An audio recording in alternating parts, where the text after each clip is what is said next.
So we're going to start recording the event from now, inshallah. Okay, who else? We have Sana Nawab from London. How long will the webinar be? It will last for about an hour with half an hour question-answer session. Approximately that kind of time, inshallah. We have Abdullah Kurdi from Medina. Thanks for this.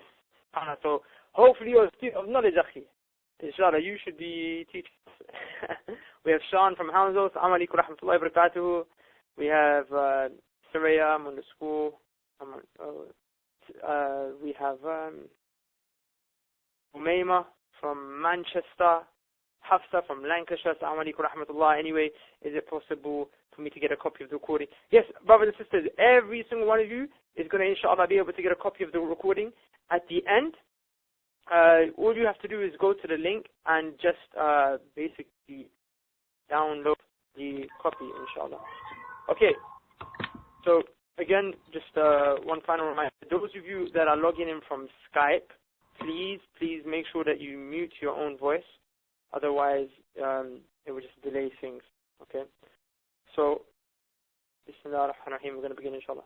Bismillah, alhamdulillah, wassalatu wassalam ala rasulillah, sallallahu alayhi wa sallam, amma ba'd. Rabbi shrah li sadri wa yassir li amri wa ahlul uqdatan min lisani yafqahu qawli. Ameen.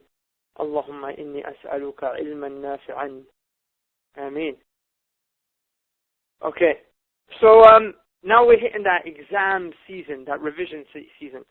And undoubtedly, it's only going to, for those of you that are university students specifically, it's only going to start to get a bit more strenuous and engaging with regards to exams and coursework that actually matter towards your final grade. So this is a time where you need to know what to do, as opposed to just going out there and blindly doing it. Because see, there was one thing that I was taught when I started off going to university, and admittedly I wasn't the best, like most active in the library, hardcore working university student. But I remembered one thing that my lecturer had said to us in one of our first ever lectures, and it never really hit me until after I left university, and I explained that why to you. He said, look, it's not about being a great student. It's about being a smart student. You need to know how to study in the most effective manner. Okay, that is basically the essence of what I'm going to be going through with you today, inshallah. Now, the best people to extract lessons of revision and study are the scholars of Islam. Because there is none that can compete with them in the academic world. Not a scientist or a rationalist on the face of the earth can compare in terms of intellect with the great scholars of Islamic academia. And wallahi, this is a fact that if we were able to gamble, of course we're not. It's something that we could openly bet our lives on. But again, we wouldn't. It's haram. It's just, a metaphor that I'm trying to emphasize on there. So today we'll be deriving lessons from many of the greats. Well, not many. Most specifically, we're going to be deriving lessons from Ibn Taymiyyah rahimahullah. And the reason why I've chosen Ibn Taymiyyah rahimahullah is because, see, there are three elements to change. If you want to make any change in your life, whether it is change in your studies, in your finances, in your life, in your married life, there is a three-stage formula.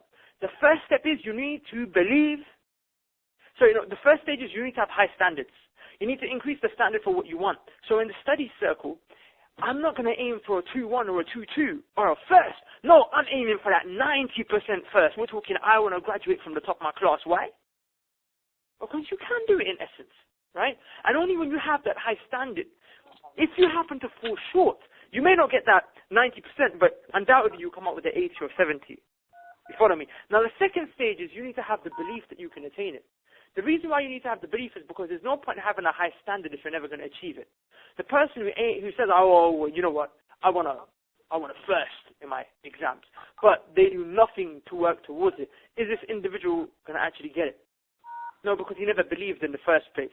And the final stage, right, is you need to have the correct strategy. You need to know the tactics of how to actually accomplish and achieve this goal that you're looking to achieve.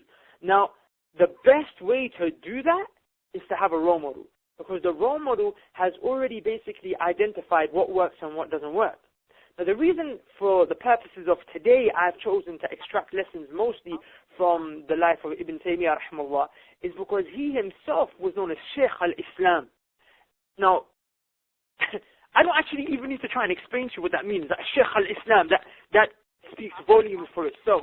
So in terms of Islamic academia, I mean, after the Sahaba and the Salaf, like, we refer to Ibn Taymiyyah rahimahullah, or we see him as the beacon of knowledge. as the beacon of knowledge. And whatever he did right. So, and his life was basically studying, educating himself, and applying that knowledge which he was seeking in his day-to-day life, right? So we'd be fools to not take someone like him as a role model for our own education. And guys, if I pause for a second, it is only because I'm just pausing people who are coming onto Skype and they're not muting themselves. So do mute yourself if you're coming in from Skype, inshallah. Okay.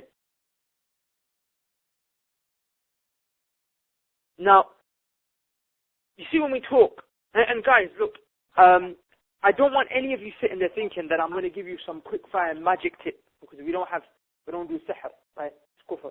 We don't do that rubbish here. I'm not going to give you nothing that's going to suddenly change your life. That's not how it works. I'm going to give you practical tips that you can execute that will save you a lot of time and increase your efficiency and optimize your studies. But don't think that you're going to get any shortcuts. What you're going to get is advice that will benefit you. But like I said, not any shortcuts. Please, those of you that are logging in via Skype, please mute yourself. Inshallah, please. Someone sounds like they're eating the phone. Okay, alhamdulillah. Inshallah, no more disturbances. Okay, so when you have to work. You have to work hard at it, and because it's revision exam season, undoubtedly you are in a hard-working mode. So I don't really need to worry about it from that regard. But I don't want any of you thinking, look, if we're going to take lessons from Ibn Taymiyyah, rahimahullah, or that's Shaykh al-Islam, how am I going to be able to do what he did? Or Imam Shafi, Imam Abu Hanifa, Imam Zahabi, Imam Qurtubi, Imam Alusi, rahimahullah. How am I going to be able to do what they did? They were mountains of knowledge, and there we are, we're just university students. Well, so the fact of the matter is that Allah subhanahu wa ta'ala, He says in the Quran in Surah An-Nahl in in verse 78 in Surah An-Nahl, Allah says that, and Allah has extracted you from the wombs of your mothers. Listen to this. Allah has brought you forth from the wombs of your mothers, not knowing a single thing. Not knowing a single thing. And the essence of this is that if we apply this to Ibn Taymiyyah and the rest of the great scholars, before we start looking at their lives and extracting how to study, how they studied, first thing you need to understand is they were just like you, in the sense of when they were born, they knew nothing except the fitrah which Allah instilled within each and every single one of us. Allah tells us in the Quran, when He extracted us from the wombs of our mothers, we were in a state where we knew not a single thing. The difference between Ibn Taymiyyah rahimahullah and his studies and us is what he did to attain that after he came out of the womb of his mother. And that's what we need to focus on today. So don't, kill your spirit yet, because they were in the same boat. Okay? Now, before, it only makes sense to discuss the importance of knowledge. And again, sometimes I'm going to be taking lessons from the context of, things that the scholars did in terms of fiqh and tafsir and so on and so forth, and deen, which is ilm, which is to do with the deen, right? But the same lessons can be applied in exactly the same way to what your academic studies, especially if you do them with the intention for the sake of Allah subhanahu wa ta'ala, right? So especially if you do them with the intention of doing it for the sake of Allah subhanahu wa ta'ala. So let's discuss the importance of knowledge first. The Quran began with the significance of knowledge. اقرأ باسم ربك الذي خلق. Read in the name of your Lord that created you. Okay. Sometimes, you see, when you reflect upon the Quran, you have to reflect upon the method of revelation. Quran, it mentions things to highlight the priority of certain things over other things, and certain things take precedence over other things. Now, one of the amazing things here is the fact that the Quran, it began with the notion of studying, seeking knowledge, iqra, right? The second revelation was to pray. Now we know that of the 5 pillars of Islam, right, the prayer is the second one that comes after the shahada, right, after la ilaha illallah, after the kalima. And then the third revelation that was revealed was قُمْ فَأَنذِرْ وَرَبَّكَ فَكَبِّرْ, rise and mourn. So Allah is telling the Prophet ﷺ, do dawah. So let's assess this. Okay, first, there is Seek knowledge. It was the emphasis on knowledge. Iqra, right? Read, recite, seek knowledge. Secondly, pray. And we know the priority of prayer. The third is da'wah. Okay, go out there and give da'wah. Warn them. Bring them back to their fitrah. We never see, for example, seeking knowledge in the 5 pillars of Islam or the articles of faith or etc. etc. Why did Allah give precedence to seeking knowledge before mentioning the salah? Why? Because, see, what you have to understand, and this is a key point you need to take down right here, because this is one of the main reasons that we don't do so effectively in our studies and our universities. It's because for us, knowledge is the goal. But knowledge can't be the goal. The goal is the action.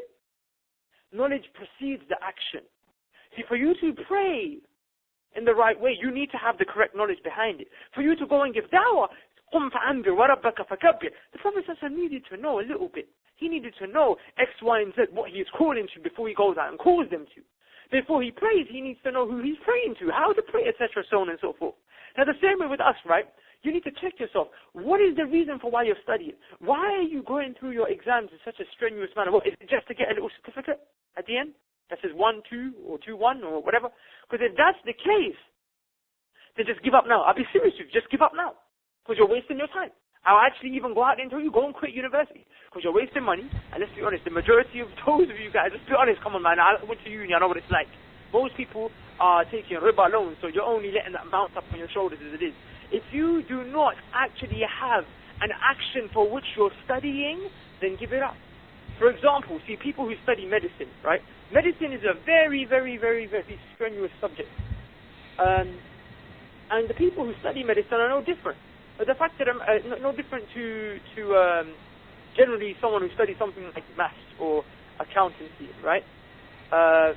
But the fact of the matter is, people who do medicine are more likely to come out with better grades. Why? It's because what they study is quite practical, and they're able to implement it fast. They go in, as soon as they leave university, they go to the hospital, they start working, etc., so on and so forth. So I can't stress enough the significance of you making the action your objective. Your goal should be the action. The knowledge is just all that you need to basically work towards that. That's what you need to work towards that, inshallah. Okay. So find a practical means. Now sometimes, right, there's subjects that you're studying. Please, brothers and sisters, if you're logging in via Skype, please mute yourself, because it's unfair with the interruptions of everyone else. Okay? So sometimes we don't have a practical subject. For example, people say, look, I'm studying maths. Really, how can I apply quadratic equations to my life? The answer to that is, I have no clue. Go and find a way. You picked the wrong degree if that was the case.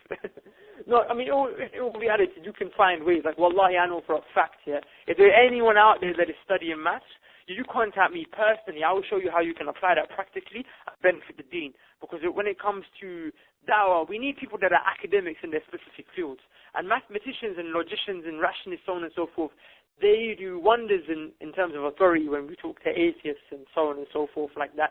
If you're studying an academic subject that you find is not entirely practical, find a way to apply it to da'wah. Always have a practical element. It will make the subject come to life for you.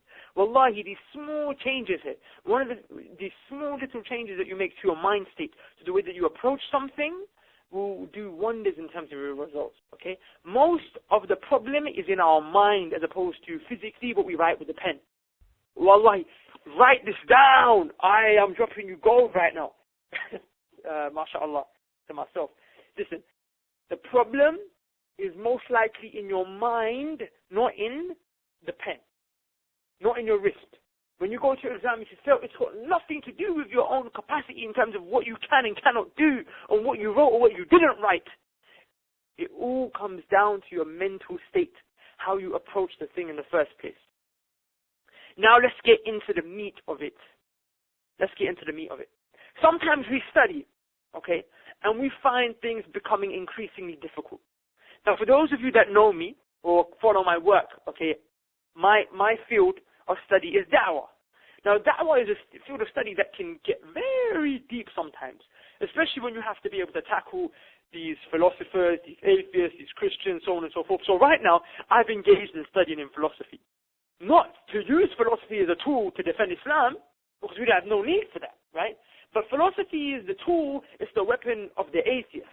And you can only defeat an argument once you fully understand it. So I have to go out there and study all these abstract philosophical concepts that I promise you just don't make sense. Sometimes I'm reading the book like, what are you talking about? Makes no sense. You have to go over it again and again, and you think, why could you not have just written this in much more simpler terms, right? And sometimes these things just come so hard for you. Now, I studied law, and same thing, when you're reading certain judgments, you know, by the way, I hate law, don't ask me anything about law questions, I'm not going to help you with any coursework, I'm not going to give you any exam tips. That's something I've done and dusted with, and it's never going back to that, yeah. So, but just to give you a point, right, sometimes you go through the judgments in the case, and the language is so abstract that you're like, what are you talking about? Well, sometimes, right, you need Allah subhanahu wa ta'ala to open up your heart and mind, okay? And we sometimes forget that, you know, it's not you or me that are doing it. It's not you that is gaining the knowledge. Like, it's not you that's actually doing it for yourself. You're not pouring the knowledge in your head. The knowledge will only enter your heart and mind if Allah subhanahu wa ta'ala wills it. Okay, it's very important because, see, we lack a spiritual element. We lack a spiritual element when it comes to our education. Now, the Prophet ﷺ said in a narration, if Allah wants good for someone, He gives them knowledge of the deen. Okay, now, we're not talking about knowledge of the deen, but notice how the Prophet ﷺ said, He gives them. The knowledge comes from Him, Allah. It don't come from you. So you need to submit yourself to Allah subhanahu wa ta'ala and humble yourself. Ibn al-Qayyim al-Jawziyah rahimahullah said that, Ibn Taymiyyah, his teacher rahimahullah, there is no one who used to humble himself and submit himself in front of Allah more than Ibn Taymiyyah from his time. Just to humble himself and subjugate himself to the authority of Allah subhanahu wa ta'ala, right? In another narration, the Prophet said, Allah is the one who spreads knowledge amongst the people. So it would make sense then to ask Allah for it, right? Does that make sense? Allah is the one that is kind of dishing out the knowledge right now. So should you not ask Allah to give you some knowledge? It makes sense. The Prophet taught us several du'as. Rabbi zidni ilma is in the Quran. Oh my Rabb, oh my Master, right? Give me knowledge. Allahumma inni as'aluka ilman nafi'an, right? Allahumma inni as'aluka ilman nafi'an. If you guys want to write that down. Allahumma inni as'aluka ilman nafi'an. 1 second, guys. I've got to mute some more people that are coming onto this Skype thing without muting themselves, man. You're not kicking up a beast.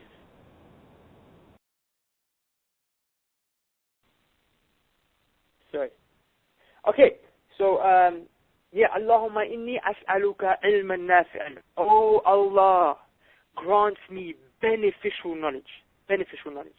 Okay, now these are du'as that are out there, widespread, but there's one du'a that I want to specifically share with you today that Ibn Taymiyyah rahimahullah used to use. Why? Because this du'a was specifically what he used to read when things became difficult for him to understand, when he's not getting something. So you know when you're sitting there and you're going through your work, you're like, oh, and you're reading it again, and read it again, then you have to take a step out, walk away, do something, come back, read it again, go back, and you're like, I'm not getting it, it's becoming very hard.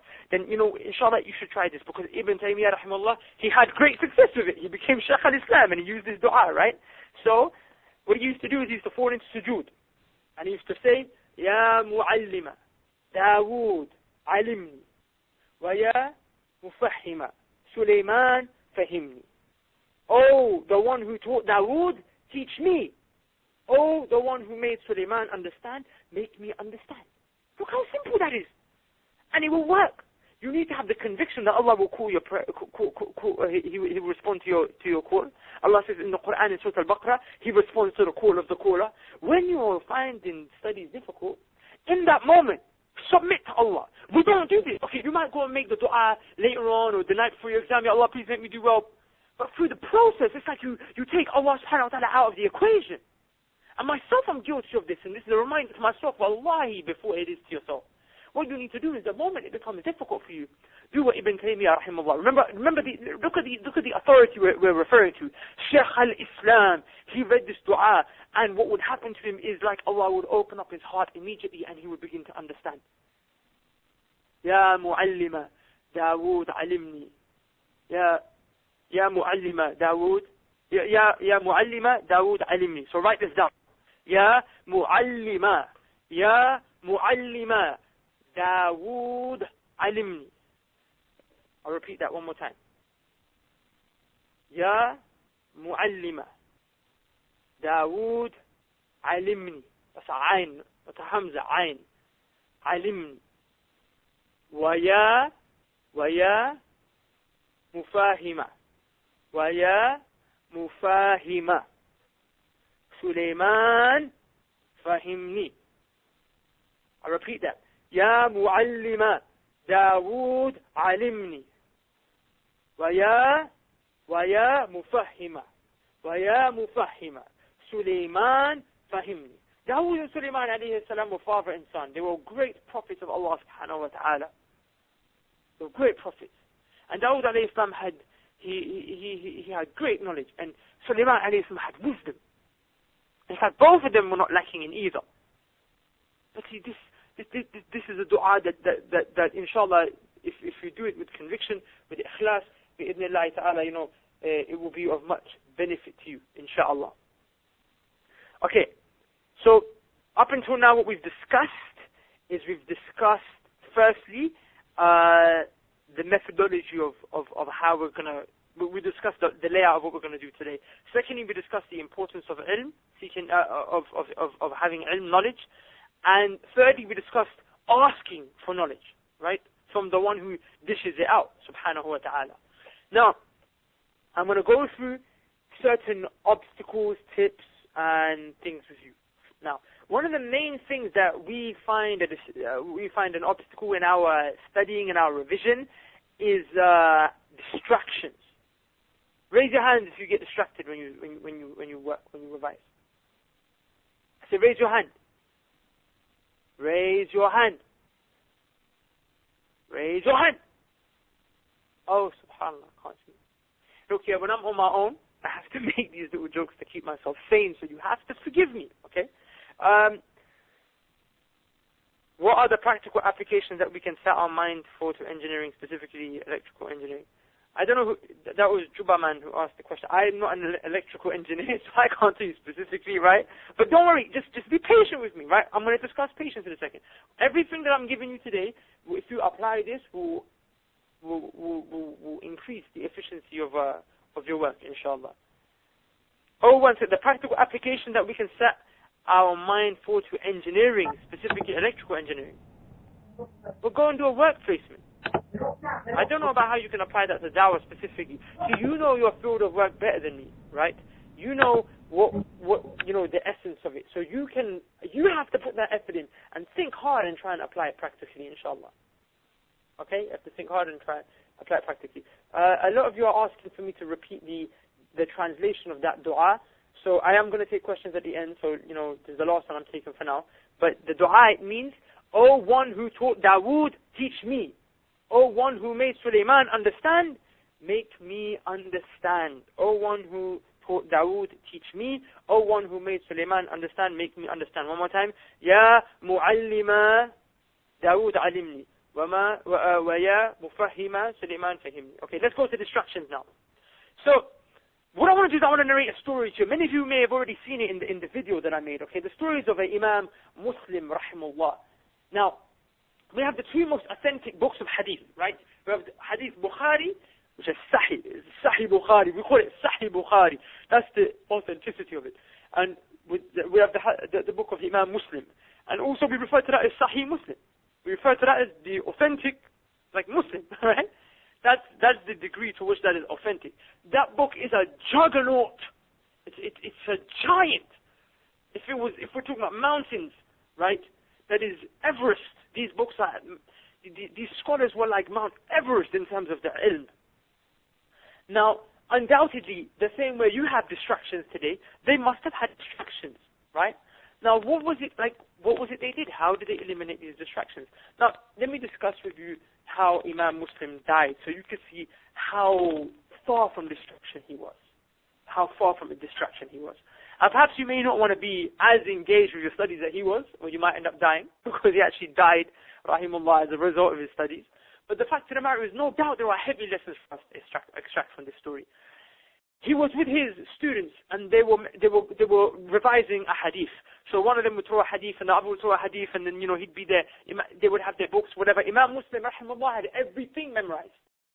And one of his students, he mentioned a hadith that Imam Muslim, rahimahullah, he did not know, and he stopped him. And Imam Muslim got so hurt, he felt pain in his body. He felt pain. How on earth he didn't know the hadith? Not out of pride or arrogance, but because he is a muhaddith. He is a compiler of hadith, and it's hurting him that he has all these hadith, and he's there with this, people. He's got all these students, and his job is, compiling hadith, but he's missed the hadith out. He got so upset, he went back home. He got a bucket, he filled it to the top with dates, and he went into a room. And then he began revising, going over the notes to find this hadith. And he's just going through the papers, going through the pages. As he's doing that, he's eating the dates, one date after another. And he's eating the dates. The dates are having him go through the night, and he's spitting out the seed of the date, and then he's going through. And in the morning, he's dead. How did he die? Because he was so focused on his work that he kept eating so many dates, to the point that the dates built up and they closed up his windpipe. Forget his stomach getting full. The dates filled up his windpipe and stopped him from breathing. Imam Muslim rahimahullah died. He died because he was so focused that he didn't even allow his own stomach to distract him. That was the kind of focus that he had. Now, there are practical tips I'm going to give you in a second, but there's a lot more practicality that caused him to be so focused. And that I'm going to share with you right in the end, and that is the big why. And that's what we talk about procrastination. But here, I'm going to give you some practical tips to show you how to stay away, inshaAllah ta'ala, from things that distract you practically. And again, let's refer back to Ibn Taymiyyah, rahimahullah. One time someone came into his house and he told him, you see your ceiling is about to collapse. You need to rebuild it. And he looked up at the ceiling and saw that it was about to collapse. And he said, Wallahi. He said, Wallahi. Right? I have lived here for this long, and I have never even once looked up at my ceiling to know that it was collapsing. Are you mad? He was so focused that he would not even look up at what he didn't need to look up at. He's thinking to himself, why do I need to look at my ceiling? I need to look at my books. I come into my house, I eat, whatever, I pray, I look at the floor when I make sujood, and then I go to my books, and that's my desk. That's it. But the ceiling, he never even thought to gaze up at it. Why? Because it was something that he didn't need to look up at. It was something he did not need to waste time looking at. The lesson that we extract from here is, do not spend your time doing things that you don't need. So in your day, when you come up and you're planning out what you need to do, when you need to study, take out anything that is going to be unnecessary towards attaining that goal for you. The goal for you is to go out there and smash that exam, inshallah, and then to apply it with actions, practically. Initially, though, you need to, and it sounds so simple, but how many of us in the morning, okay, we'll play a quick game of PS2. Okay, then let me do this, then let me do that, let me do this. And of course, yes, you've got to take breaks and do X, Y, Z. Schedule those breaks in, inshallah. But generally speaking, right, if you go and write a list, this is what you do. This is what personal development people. You see, when you want to be successful in life, and when you want to time manage yourself, what people do in the study of NLP and personal development, they tell you write out what you do. So do this. Look, if you're listening to me right now, and you're not going to do this at the end of the call, then you've wasted this time. You might as well go and just carry on revising, because there's no point in you listening to me. Write out what you do in your day, on your average day, from top to bottom, from when you wake up, brush your teeth, whatever, and then circle each element of what you do that is actually not a direct benefit or direct contribution towards what your ultimate goal is, i.e. your exams. Okay? And then delete that from your schedule for that set period of time, if not forever. Sometimes people find that they do things that are so unnecessary that distract their life, that they just remove them forever. Right? And you need to make sure that you do that, inshallah. Sorry, I'm just muting a few more people. La ilaha illallah. Okay, the second thing is, right, and this is a major one. This is an absolute major one. Do not study in your bedroom. Do not study anywhere where you chill out. Nowhere. Listen to me, okay? This is so serious that you hear this. Because this is the number one killer, the number one distraction, and the number one cause of procrastination. Is the environment in which you study. Now, don't study on a computer with your Facebook logged on, or your MSN, or your Skype, or whatever. You need to minimize each and every single thing. Why? Firstly, let's discuss the environment, the room. If you study in your living room with a TV, or somewhere where you watch TV, anywhere where you chill out or do anything other than studying, your brain will not allow you to get into study mode. This is psychologically proven. Your brain will not allow you to get into the mode in which you need to study. It just won't allow it. It will keep stopping you, okay? I know this for a fact. I sit down and I try to revise on my bed. Immediately, I'm lying down on my pillow. I'm lying down on my pillow and I'm taking a nap. Even though I just slept 6 hours before, right? But this is the nature of our minds. Our brain needs to be put into study mode. So what I do is, even if I go just for half an hour in the day, because I have to study every single day, okay?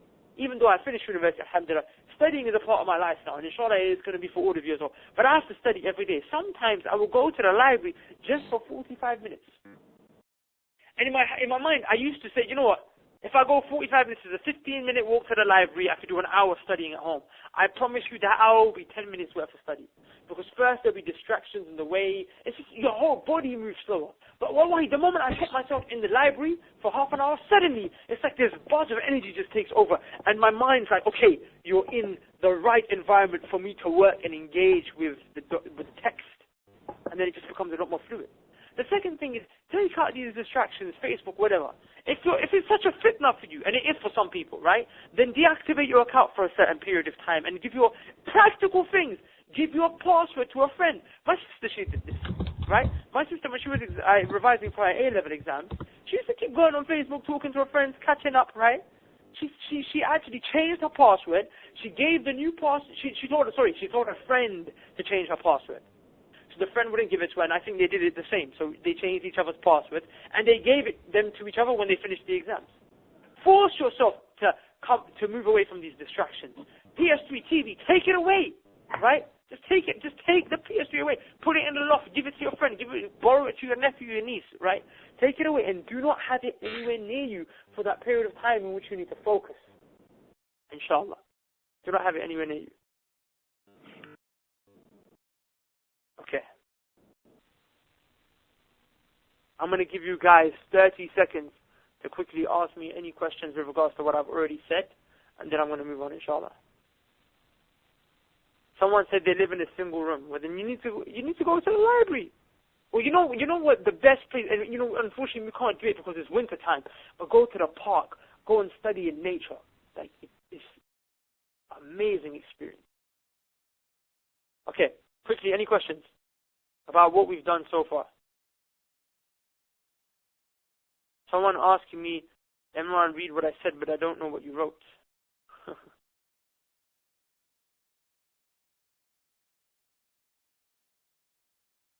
Jazakallah khair for the dua, but the one I find everywhere is, oh, teacher of Adam, teach me, not Dawud, wallahu alam. I've not come across the oh, teacher of Adam, but this is a dua that definitely Ibn Taymiyyah rahimahullah made, and I'm obviously limited in my own knowledge, so I'm going to look that up inshallah. We have Samir from London. What tips do you have someone who works, studies and takes care of a large family? At times it's hard for me to juggle between work, family and studying. I cannot study in the house, but feel guilty for going to study in the library at the only days when I am at home. Please advise. Okay, so time management. Don't worry, the next section will benefit you inshallah. We discuss time management inshallah.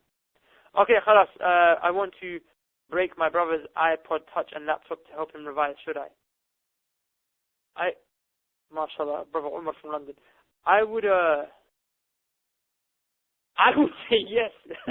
I would probably do that, yeah. But no, I wouldn't advise that. Go and just take it away. Just get it from him. What if you constantly need to ask your friends for help and need your phone next to you? Generally speaking, when you're asking your friends for help, you're just lazy. You can do it yourself, okay? Don't use that as an excuse. Dash that phone away and dive into the books. And when you do it yourself, see, look, you you give a man a fish, he'll eat for a day, but you teach a man to fish, he'll eat for a lifetime. If you go through that effort yourself, trying to find the answers to the questions yourself, you will learn the skills that you need to know those answers through the process, okay? Through the process, inshallah. Now, a lot of people are asking for time management. Time management in itself is such a deep topic that I'm only going to take some key concepts and share them with you, and that I'm going to do in the next section, inshallah.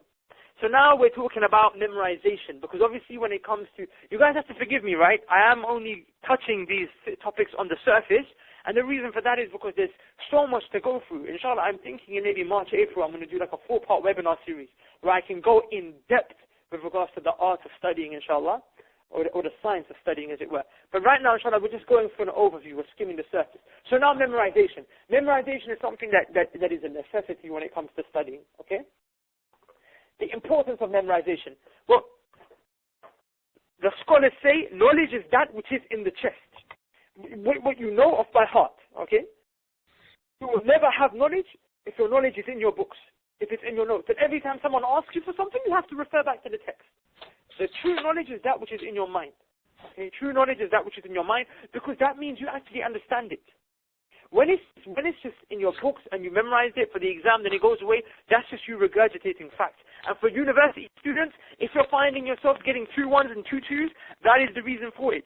But I promise you, once you memorize, like just genuinely you've memorized the concepts. Of course, we don't ask you to memorize the text word for word, memorize the judgment word for word, or each and every single one of the theories. But what you need to do is you need to get the general gist and fully memorize the key concepts of what it is you're studying. And I promise you, when you go into your exam, you will go in such a way where everything, brothers and sisters, please, when you come on Skype, inshallah, just mute your volume because it distracts everyone else. So yeah, when you go into the exam in that mode, you'll find the extent to which like you attain benefit is just crazy, right? So 1 second, let me okay. Yeah, the scholars would say that knowledge is what goes in the toilet with you. That sounds a bit weird. Let me explain for you. What goes in the toilet? Okay, let's put it this way. What doesn't go in the toilet with you? Your books, your food, right? Your friends, everything you keep behind. But what goes with you? Your hands, your mind, your eyes, your knowledge. The knowledge should always be with you. That when you go into the toilet, that's one of the few things that you actually take in there with you. Now, this is a key thing I want to give you here. So, guys, if you have weak memorization skills, then this is the point you need to focus on. If you're going into your exam and suddenly you're forgetting everything, this is where it is. There's no such thing as when you go into the exam and the stress causes you a mental block. That means we never memorized properly in the first place. Let's forget these barted, this Western studying is kind of low anyway. People are stupid, dumb. They dumb you down. The whole education system is made to develop you in that way. So they actually sympathize with, you're going to actually go and have a mental block in your exam because you're so stressed. No. Ban that. If you truly, are you going to forget your name when you have a mental block, when you have your exam? Are you going to forget that you're a Muslim for a second? Are you going to forget that, when you go to the toilet, you use your left hand to clean yourself? No, you don't forget these things because they're engraved in your heart and your mind. And that is the same way that you need to face the knowledge. And I know some of you are probably sitting here and you're thinking to yourselves, I just don't love my subject enough to be able to do that. Then quit. Just quit it now. Wallahi. That's the best advice I can give you. And just be patient with me. You're going to see a bit more of that, inshallah. Yeah, just quit. You're wasting your time if you're not. Because there is an art to studying, right? And you're wasting. There may be more benefit in you actually going and doing something that you enjoy. And find that. But if you don't enjoy your degree to the point where you're saying, it's too painful for me to do this, then just quit. That's it. Just quit. Okay? Now, the scholars say that the brain has been made. And why do we take this from the scholars if we don't need to take this from the scientists? Because the scholars have more knowledge than any of these scientists today. Albert Einstein, Francis Bacon, Isaac Newton, whoever, right? Stephen Hawking, even though he's quite dumb. All these individuals, right? No matter how much knowledge they have, their mental capacity has never reached the extent to which the scholars have. And if you don't believe me, just go and dive into Islamic academia for a second and see the extent to which these scholars did the work that they did. Yet they may not have found out that E equals MC squared. They may not have known that. But that wasn't their field, was it? But if you look at, for example, the science of hadith, tafsir, so on and so forth, in the field they did focus in. And to be honest, majority of what we have, you see E equals MC squared, the theories upon which this, the theory of general relativity was developed was based on more, Islamic theories that came about 600 years before anyway, because there was a 600-year gap when the Western Renaissance came about, where they advanced in the field of science. Isaac Newton developed his theories on the theories of the Muslims, and Galileo, the actual inductive method, or the science method. I'm not going to go off on a tangent. Forgive me. I get emotional there, because people don't give recognition to our Islamic authorities. Okay, so they say that someone that has scholars say that the brain has been made by Allah in such a way that the more you memorize, the easier it will become to memorize. Let me repeat that. The more you memorize, the easier it will become to memorize. For example, someone who carries a lot of weight, in other words, someone who's fat. Okay, forgive me if you're chubby, okay? Because, all the weight that they carry, if they lose the weight, what do they get? Stretch marks. And the stretch marks stay, unless you get some sort of plastic surgery, which is forbidden anyway. But the fact of the matter is that these stretch marks are signs that your belly is able to carry that load, okay? Now, when you lose that weight, you put it back on. It's going to be a lot easier to put it. It's going to be easy to put that weight on, right? And it shows that the more weight you put on, the easier it is to put on more weight and put on more weight and put on more weight. The brain works in a similar fashion, okay? The more you memorize, the more the brain becomes a tool that is efficient for memorization. Now, what do you memorize? How do you memorize? My exam's next week. My exam's the week after. How do I get my brain working? No worries, I'm going to share that with you. You need to obviously start memorizing something. And it would make sense to memorize something that is easy to stick in your mind. Okay? So, the easier this memorization that you actually becomes, the easier your own memorization will become. So it would make sense to begin memorizing something. Now, Ibn Taymiyyah rahimahullah, let's look at what he memorized first. Before he memorized the books of Hanbali fiqh and the tafsirs, the several tafsir and the fatawa and this and that, he memorized all 6 books of hadith, from Bukhari to Muslim to Abi Dawood to Ibn Majah to An-Nasai, etc., At-Tirmidhi, etc., etc. He memorized, before all of these, the first thing he memorized was Al-Quran. And look at the essence here. When he memorized the Quran, memorization became easy for him. And why do you start with the Quran? Apart the fact that it is the kalam of Allah, but here is a practical tip for you. Allah says in the Quran, in Surah Al-Qamar, okay, verse 22, and he repeats it several times in that surah. And we have certainly made the Quran easy for remembrance. So is there anyone who will remember? Let me repeat that. And we have made the Quran easy for remembrance. So is there anyone who will remember? So the Quran is something that is easy to memorize. And we have just established that the more that you actually memorize, the easier memorization in general becomes for you. Now, yes, I'm not telling you, go and memorize the Quran, then go back to university. But what I am saying is, spare half an hour every day before you pray Fajr. Before you pray Fajr, to memorize at least 3 verses of the Quran, or however much you can. In 15 minutes, half an hour, some people can memorize a page. Some people can memorize 2 verses, 3 verses. But just do that. And make this so consistent as when you actually pray your Fajr. That you wake up with enough time to actually give half an hour to Quranic memorization. And the benefit this will do is it will train your mind to actually get into that memorization mode. So when you memorize the Quran and your brain starts actually memorizing, when you go to memorizing your notes for your exam and general kind of revision, it will become easier for you. It will become easier for you, straight up, that's it. The more you memorize, the easier it will become. And make this a lifetime commitment, that even after you finish your exams, you go on memorizing the Quran. And once you've done that, you will see things become gradually more and more easy. Now, if you want to memorize, you have to do it. Okay, sometimes, I know there's people sitting there thinking, but say, I have to do this, I have to do that. Well, yeah, of course. What do you think? That you're just, someone's going to slap you in the head and suddenly you're going to just get this downpour of knowledge and you're going to come out with the first. No, it's practical tips, and we take tips, again, I'm repeating myself for the benefit of those who came late. We take tips from those who actually implemented them and they worked, and that was the scholars. And the tips that they took was from the Quran and the Sunnah and the works of the Sahaba and the Salaf. Right? So undoubtedly, this is a technique that will benefit your memorization. I repeat, set half an hour a day. It will be like, when you go to the gym and you want to be fit, you want to be healthy. You want your body to, be firm. When you go martial arts training, you want to be able to lay someone out, right? Or you want to be generally fit, or you want to be able to run a mile, or, you're running for the bus. You keep missing, you're late to work or uni every day because you missed the bus, because you're a bit chubby, you want to run. So you go to the gym. You train muscle in that way. The way to train your memorization muscle is to memorize. And the easiest thing to memorize is the Quran, and that too which gains you the most reward. And you do so half an hour before Fajr. Why do I tell you to do it at that time? Because there are times to memorize. There are best times to memorize. Okay? There are times where your brain is in optimum mode, where memorization becomes more easier. Before we discuss that, I want to discuss with you the essence of taking after your time here. Ibn Taymiyyah rahimahullah was someone who looked after his time. He guarded his time. Hassan al-Basri rahimahullah said, a man is nothing more than a bunch of minutes. And with every minute that goes by, a man is nothing but a bunch of days. And with every day that goes by, a part of him dies. Imagine your body, right?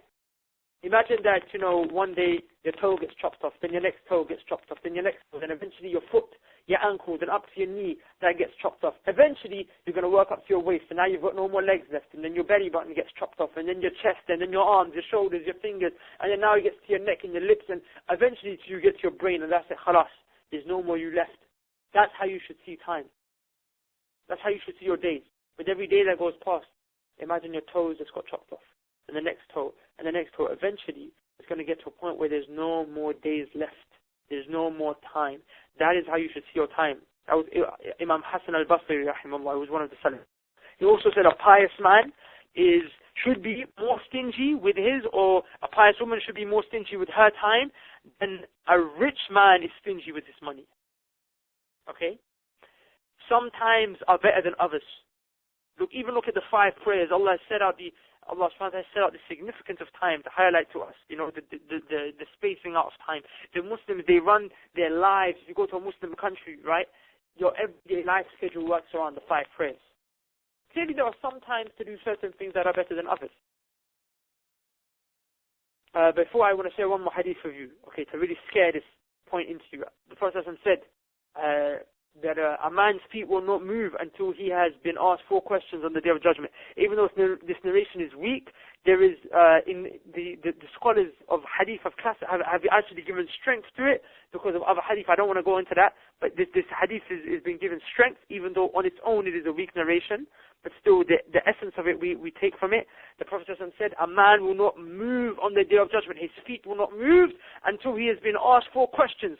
One of which is, what did he or she do with their time? Okay? Even look in the Quran, Allah subhanahu wa ta'ala, He swears by time. Wal-Fajr, wal-Asr, wal-Duha, wal-Layl, wal-Shams. These are all different parts of time, right? And now we discuss specifically the best time to memorize. And then I'll give you the best time to work or study. So the sister who asked that she feels, I believe it was the sister, she feels guilty because she's got family and work and so on and so forth, and time is just an issue. So listen into this part. The best time to memorize, as Ibn al-Jama'ah, he states, and a lot of the other scholars, is in the night. Okay? Study in the night. Night is always better than day. Why? I don't know, but it works. Perhaps if we use our mind, we can see that in the night there are less distractions. There's more peace and quiet. There's a time that one can become in tune with his relationship with his Rabb. Imagine the beautiful state you put your mind in. You pray 2 rak'ah of Fajr, so of Tahajjud. You pray Salatul Witr. You make a dua and sujood, and then you go make what then you're in a state of wudu, and there's no one disturbing you, and then you have 2 hours before Fajr kicks in, and you start revising. That is a beautiful time to work. And the scholars say that is a time where your memorization is much more efficient. And more so, the 3rd part of the night, the part in which you pray the tahajjud, the part in which Allah subhanahu wa ta'ala descends on His throne. So imagine, the part is generally the best time for you to revise, to memorize. And that time Allah descends on His throne anyway. So imagine you start off by making a dua. Ya mu'allima Dawood alimni. Right? Oh, the one who taught that would teach me. And Allah is there. He's just sent on his story. He's like, who is calling me that I may respond to him? And at that time you call and you say, Ya mu'allima Dawood alimni. Oh, the one who taught Dawood teach me. And you're studying right there. And you're sincere. And you're asking Allah after you just pray 2 rakats of tahajjud, witr, and you make dua. And then just watch the way Allah opens up your heart and mind, inshallah. And then the scholars also say the next best time to memorize is just before Fajr. And that's the time I asked you, just spend half an hour trying to memorize the Quran at that time. Now that's for memorization. What's the best time to generally do work? Generally do work. Now we know the Prophet ﷺ, he advised, start your day after Fajr. Why? Because there's so much barakah at that time. And there's not a single person I've ever come across in my life that has told me, I woke up after Fajr to work, and he didn't just go in and tear it up. Like, wallahi, okay, I can tell you that the biggest obstacle in my life was my time. I made a sincere commitment to Allah subhanahu wa ta'ala that no matter what I do, I'm going to do this Fajr thing. I'm going to just wake up, inshallah, after Fajr, and I'm going to put the work in, no questions asked. And ever since then, my life has changed. Just that one element. Just that one element. When I say my life has changed, sometimes I use that term so loosely because generally speaking, I come across so many life-changing experiences, alhamdulillah, right? I do so many things that, okay, like my life-changing experience every week. But generally, a momentous, life-changing thing that added to the quality and efficiency of my life and my everyday work, my time management, was waking up at Fajr. Waking up at Fajr. Sister, for you, the one who asked, about when it became difficult, it becomes difficult for you with time, pressure, so on and so forth. Let me show you how my routine works. And if you apply this, it will work for you as well. I wake up 6 o'clock, 6:30, you pray Fajr, do your dhikr, read a bit of Quran, 7:30, you're ready to hit the books. And you hit the books. That time, you will work better than any other time. That time, 2 hours worth of study is like 3, sometimes 4 hours worth of study later on in the day. Generally speaking, you do 4 to 5 hours, you work hard. In fact, you know what, try and work all the way up to noon. Even if you're revising for your final exams, that's 5, 6 hours. You can work up to 1 p.m. if you really want. Take 5-minute breaks every 20, 40 minutes because your brain can't concentrate more than 20, 40 minutes. Not that it can't. It's in this day and age we've been dumbed down by television so much that it can't. We had scholars like my ustad, right? He was only 24 years old. He's read 20,000 books in his life. He's only 24. He reads for 9 hours straight. He tries to read for 9 hours straight every day. He began reading small amounts, but you practice, you train your brain. So, first you do 20 minutes, and then 25 minutes, and then you take a break every hour, take a break every 2 hours, whatever, right? Whatever suits you, but work your way towards that. Eventually you can work 6 hours non-stop, inshallah. Don't tell them that you have to take a break every 40 minutes. No, because that will stop your progression. Okay? But the fact of the matter is that you put that work in from beginning to end, all the way to the end, inshallah, you will see that if you wake up at Fajr and start then, by Dhuhr time, you finished your work. And that is time if you need to spend time with your husband, your wife, your kids, do the work, do the cooking, pick up the kids, whatever you need to do. I'm telling you, when I have a day where I don't have anything else to do, after Dhuhr time, I'm just chilling. Just chilling. Because I woke up at Fajr, and like I said, I did my dhikr, etc., so on and so forth, and prayed the Quran, read the Quran, go in, smash the work, you hit the ground running. By Dhuhr time, you're chilling. Then I read my, another book that I'm, something that's benefiting me generally. I go out, spend time with the family, work on extra projects, etc., etc. And yes, of course, you have to sleep early. So you go sleep by 10 p.m. And when you want to sleep at 10 p.m., make preparations to go to sleep at 9, an hour before.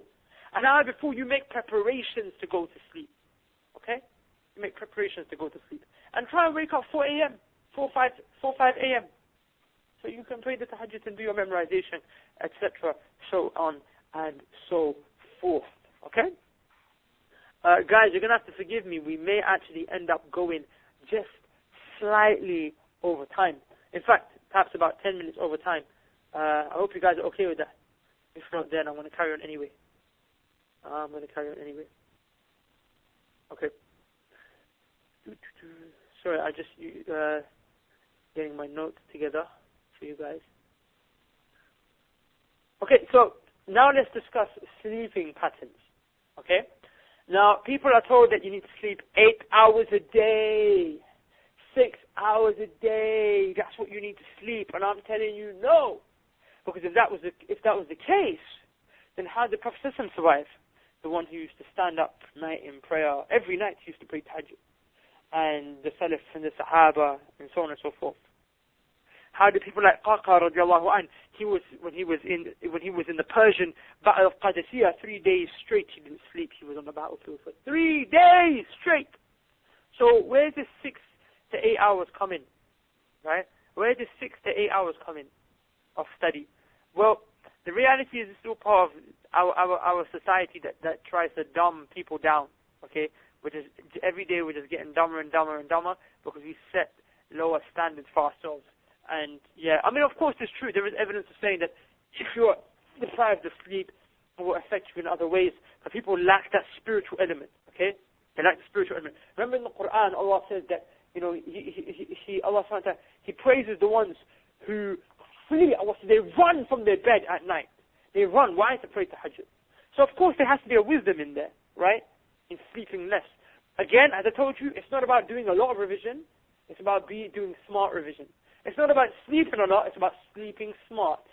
So I'm going to talk to you a little bit about sleep mastery, how to master sleep. Now, please make sure you take notes here, and you may have to draw out what I'm telling you, because it's a bit visual, you know. Usually I need a graph to explain this. So, when you sleep in a sleep cycle, okay? Now what I want you to do, if you've got a piece of paper, or if you don't, draw this out, or if you can't, just visualize it. I want you to visualize like a big U, or draw a big U, right? A big U with a curve at the bottom, right?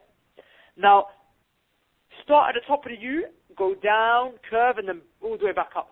That is one sleep cycle, and that repeats over and over again. So, if you draw several U's, right, several bendy U's, that is the sleep cycle. Each time you start at the top of the U, go down, come back up to the other end of the U, is one sleep cycle. Each one lasts for approximately an hour and a half.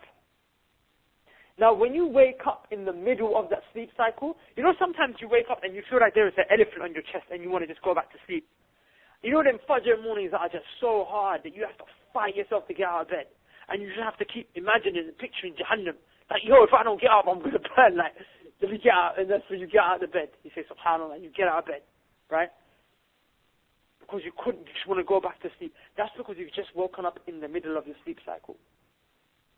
It takes you about 20 minutes to dive into the sleep cycle and 20 minutes to complete a sleep cycle.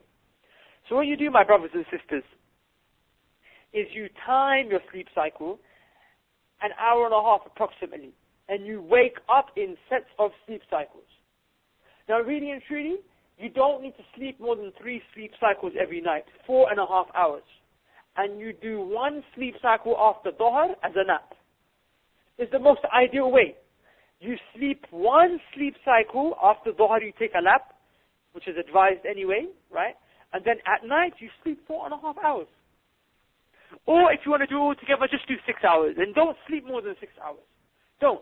But I would still advise you to sleep 4.5 hours, because that element of night is so beneficial for you to memorize and pray tahajjud, pray qiyam, memorize with Quran, that you don't want to waste it sleeping. And you can spare an hour and a half after Dhuhr to sleep, especially if you're not doing anything. Or maybe after Maghrib, or, you know, find a way. But generally, I mean, I can't do that every day. Every day I don't sleep 4.5 hours. I try to. Generally speaking, sometimes 4.5 hours, sometimes 6. Occasionally treat yourself and sleep 8 hours, right? But make it a routine to sleep 6 to 4.5 hours a night. And if you sleep 4.5 hours, take a 1 hour and a half nap after Dhuhr. Now, if you become very tired, then there is something known as power nap. A power nap is an amazing, simple thing. Like, I took power naps in my exam. I'll show you how in a second. What I'd do was I'd sleep, and I'd have like a pen in my hand, right, or something in my hand, that I'll hold it in such a way that, you know, when you fall asleep totally, it will fall out your hand. And when it falls, it makes a noise and it wakes you up, right? So I'd hold it in my hand, and slowly my hand will open up and slowly it will fall. It will take about 3 to 5 minutes for it to actually fall. And you know when you spend a whole, and I told you, I was not how I am today when I was at uni. my studying has increased in terms of efficiency after I left uni. So I'm giving you an example of, a very bad example. I don't want you to take from this. Don't take naps inside your exam. But, because I was spending the whole night studying like an idiot because I didn't prepare properly, I'd have to do that. And they worked for me. I took power naps in my exam. But the best way to take a power nap is to sleep 20 minutes any time of the day. Of course, not at the time like after Asr, which is not advised. Sleep any time of day. 20 minutes. 20 minutes is just before you dive into a sleep cycle. I promise you the power you'll feel. And don't take that nap in a bed. I take it on a chair. What I do is, I put my feet up on my bed and I have my computer desk chair that I'm on. And I just lie down on it. I put a pillow on the back. I put a quilt over if it's cold. I set my alarm to wake me up in 20 to 25 minutes. And that's it. And because I never really got comfortable in my bed, it's easier for me to get out of bed. Right? And that is powerful, man. I'm telling you, just that one nap is powerful. To get up, you do your wudu, and suddenly you're engaged again. And that's only when you become very, very tired. Now, some people, their sleep cycles are actually 5-10 minutes more or less than an hour and a half. And that's fine. It's not a problem. But all you need to do is you need to time it. And the way to time it is take an hour and a half nap and wake yourself up after an hour and a half. Set your alarm. Notice how you felt when you woke up. If you felt very, very, very tired, well, wake up 5 minutes earlier. Next time you try it, right? Or if that gets worse, then 5 minutes forward. And then move it back 1-2 minutes. Play it until you get it precise. When you get it precise, try and time yourself to that moment where you can just get up and you just flow out of bed. Now, it's not good for you to do this experiment when you're totally shattered, because then you want to carry on sleeping even once you woke up, because your body needs extra refueling. Do it at a general nap time, and time yourself, and the time you get, okay, that's the time I need. But generally speaking, it's approximately hour and a half, right? Hour and a half. As my teacher said to me, right? Not the ustad I mentioned to you, my da'wah teacher, he told me that, basically time management is all about managing your sleep. That's literally it. It is all about managing your sleep. And once you can manage your sleep, inshallah, khair. Yeah? Khair. Stay with me. Khair. Okay, now there are certain things that actually hinder your memorization. Okay? There are certain things that hinder your memorization. And one of the main things is sins. Sins. Whether it's Quran, you're trying to memorize hadith, fatawa, whatever, wakada. Sins hinder your memorization. Whether you're trying to memorize mathematical formulas, scientific theories, case studies, all that kind of mumbo-jumbo. Sins. Okay? And the story of Imam Shafi, rahimahullah. Imam Shafi was the individual whose memory was so on point that he memorized the Quran only by reading it twice. He read the Quran twice and he memorized it. Imam Shafi, rahimahullah, was the man who, when he read, he had such a memory that he would have to cover one page. He would have to put one hand over one page. Because when he's memorizing a page and he looks over to the other page accidentally, he will accidentally memorize what's on the next page before he has to. So he actually had to put his hand over the other page. This was his memory. Now, Imam Shafi, rahimahullah, he went to his teacher. On one occasion, he said, I'm having difficulty memorizing. Subhanallah. It's Imam Shafi. He had difficulty memorizing, yeah? Okay, so, sorry, let me pause there because someone just asked a very important question. Jay from Hatfield. I'm confused with 20-minute nap or 1.5 hour nap. Please explain. Okay, so the 1 hour and a half nap is the nap you take if you sleep 4.5 hours. The 20-minute nap, so the 1 hour and a half nap is a general nap. It's part of your entire sleeping pattern of the day. The 20-minute nap is a power nap that you take when you're becoming very tired. So sometimes you have to do some serious revision, but you just come back from the gym, your body's fatigued, it's tired, or sometimes mentally you've had a very stressful, straining day, and you just need to zone out. Okay, 20 minutes extra on top of your daily routine of sleeping. 20 minutes. This is what will give you the energy that you need to carry on. Okay, khalas. So let's go back to Imam Shafi, rahimahullah, with his being a giant of memorization, mashallah. Allah bless him and have mercy on his soul and allow us to meet with him in Jannat al-Firdaus al-A'la one day, Ameen, in the company of the angels, the prophets, Muhammad, especially sallallahu alayhi wa sallam, Allah subhanahu wa ta'ala himself. Okay? He came to his teacher and he said, Ya Shaykh, Ya Ustad, I am finding difficulty in memorizing. And his teacher, he asked him, he said, have you sinned? And Imam Shafi'i, rahimahullah, he thought about it.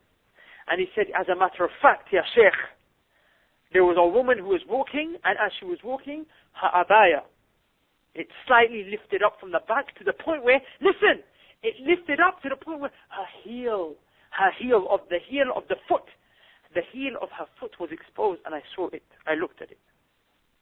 Allahu Akbar.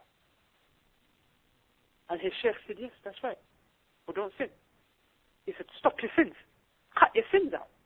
Stop looking at women's ankles. Undoubtedly, Imam Shafi'i, rahimahullah, he saw that as an accident. Just imagine the extent to which our memorization is corrupted because of what we see. Just walking out into the streets, we see these women forget that an ankle, that's a dirty, crusty part of a person's foot. But that was affecting his memorization. Imagine the extent to which our memorization is affected just by looking at women without having wearing hijab. Just imagine as you walk into the street generally and you look at a woman, accidentally even, who's not wearing hijab, or who's got makeup on her face. That is corrupting your heart just by you being exposed to it. Even though you're not engaging with it, the fact that you're exposed to it is corrupting your heart. And, which is why, look, we're living in Darul Kufr, so get out the land. But if you can't, then try and minimalize the extent to which you're exposed to these things. So again, try not to surf the web where things can pop up like this. Don't watch TV shows. Look, generally, if you've got sins, and look, brothers and sisters, there's brothers with beards, sisters with hijab. I know for a fact you're listening to music, man. How are you listening to such dirty, filthy, fahisha, man? This is only corrupting your soul. Right? Sometimes, you ask yourself, why you don't have the khushu anymore, that sweetness of Iman? It's the sins.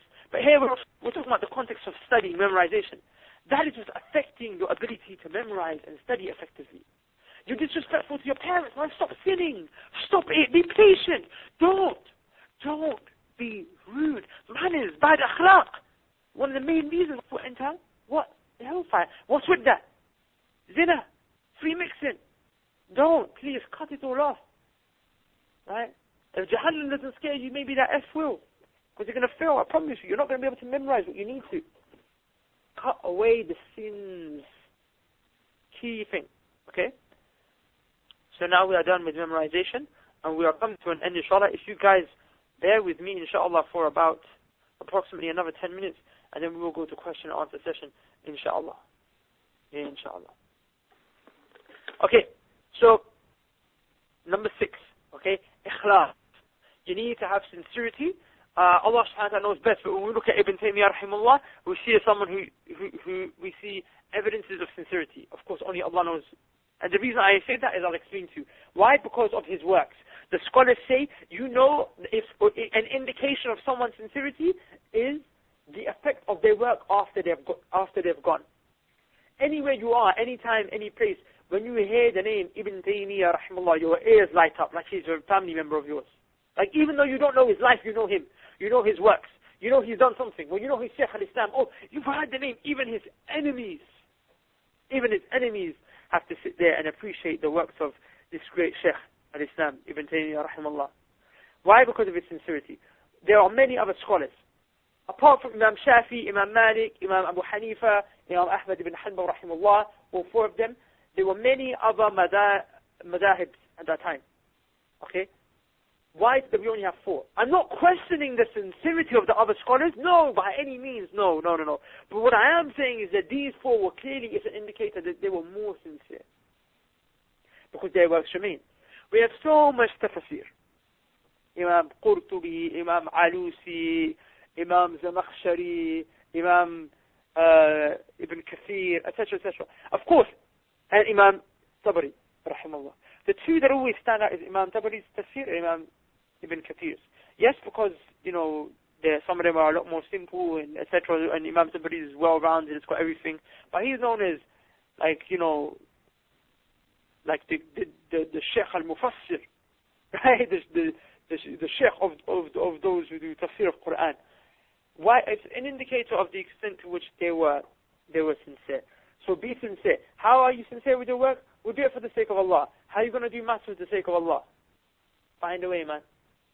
Maybe the fact that, inshallah, this is a means by which you're going to earn a rizq, and then you're going to give sadaqah for the Muslims that are suffering in the ummah. Wallahi, is powerful. If Allah blesses you with the rizq, okay, it is a ni'mah from Allah. Something that you could do much good with, much khair with. So there's nothing wrong with saying you want to work to get money, you want to work to be rich.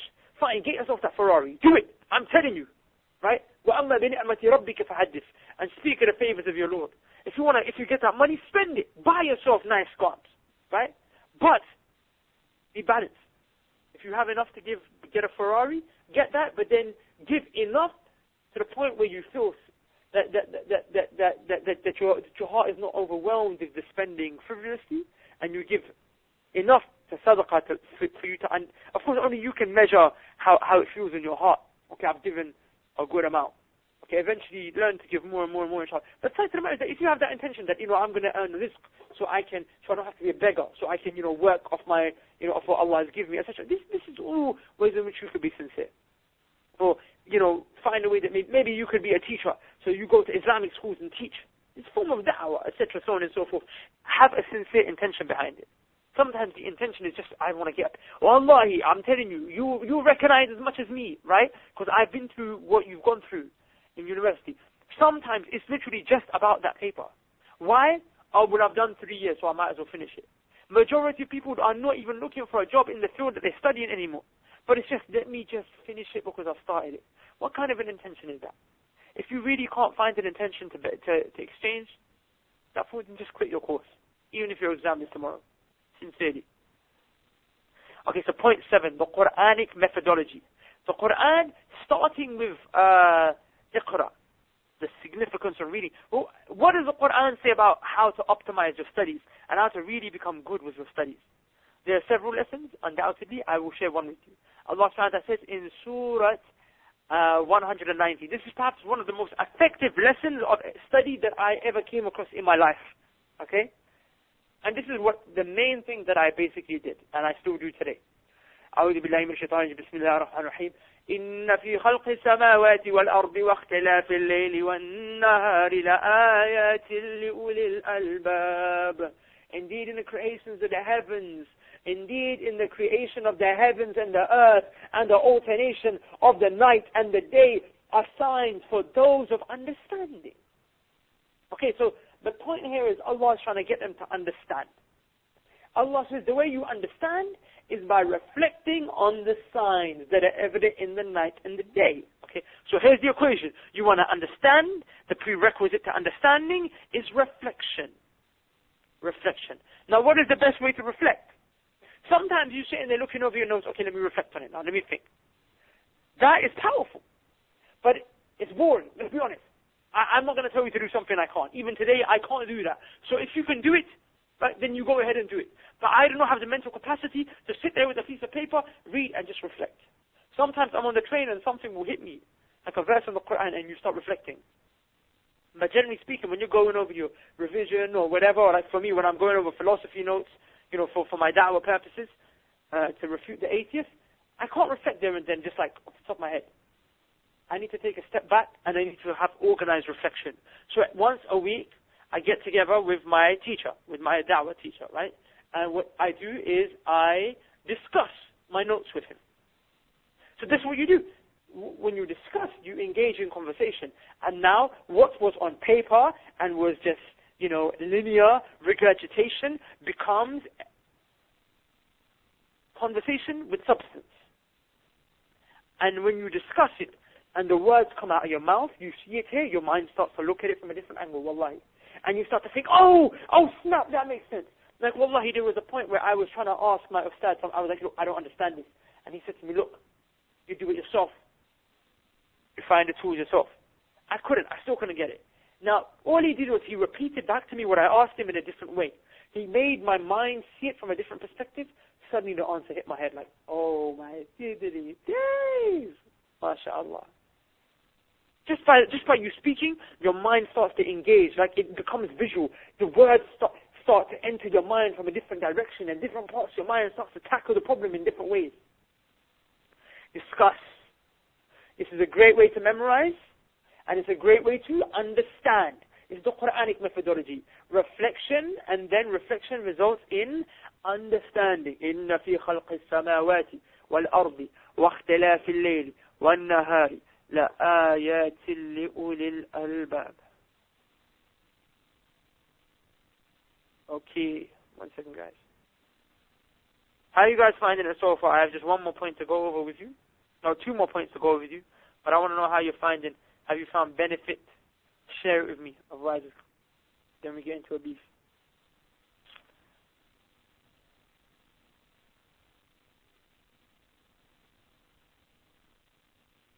How you finding it? Should we still maintain going gym on a regular basis when studying for final year exams? Yes, do it, man. Gym, it keeps you alive. It refreshes your body, man. What, really and truly, to go into the gym, you shouldn't be spending more than an hour in there anyway, at max, including changing room and shower time. Okay? Again, gym is about training smart. It's not just about training. And I'm sure you, as someone who goes to the gym, you're aware of that, inshallah, right? But, yeah, just train smart, inshallah. Okay? How long left? 10 minutes, and then we're done, inshallah. I know I keep saying that, but 10 minutes, inshallah. So, bi'idhnillah, mashallah, you guys have found benefit. Okay, so 2 more points, and then we go into question-answer session. You must be patient with knowledge. Okay, it's a key thing here. Be patient with knowledge. Allah subhanahu wa ta'ala says in Surah Al-Qasas, okay? He says that when the Bani Israel, when they were patient and had certainty, Allah gave them leadership. Now this is the formula for leadership. You want to do great in your exams, you want to become a leader in your field. When you say you want to first, that means you're aiming for leadership status. When you say you want to be the best, you want to be successful, you're aiming for leadership status. So let's go to the Quran. What is the equation for leadership? Allah teaches in the Quran, Quran al-Majid, Quran al-Hakim, right? Patience and certainty. Patience to the process. It's not easy. You have to spend time. You have to go at it. You know, they say, one of the Salaf, I believe, he found it difficult to memorize, so he gave up. Then after a while, he came across a stone, and the stone was at a river where there was drops, just little drops of the water that had been falling on the stone. And this had always happened.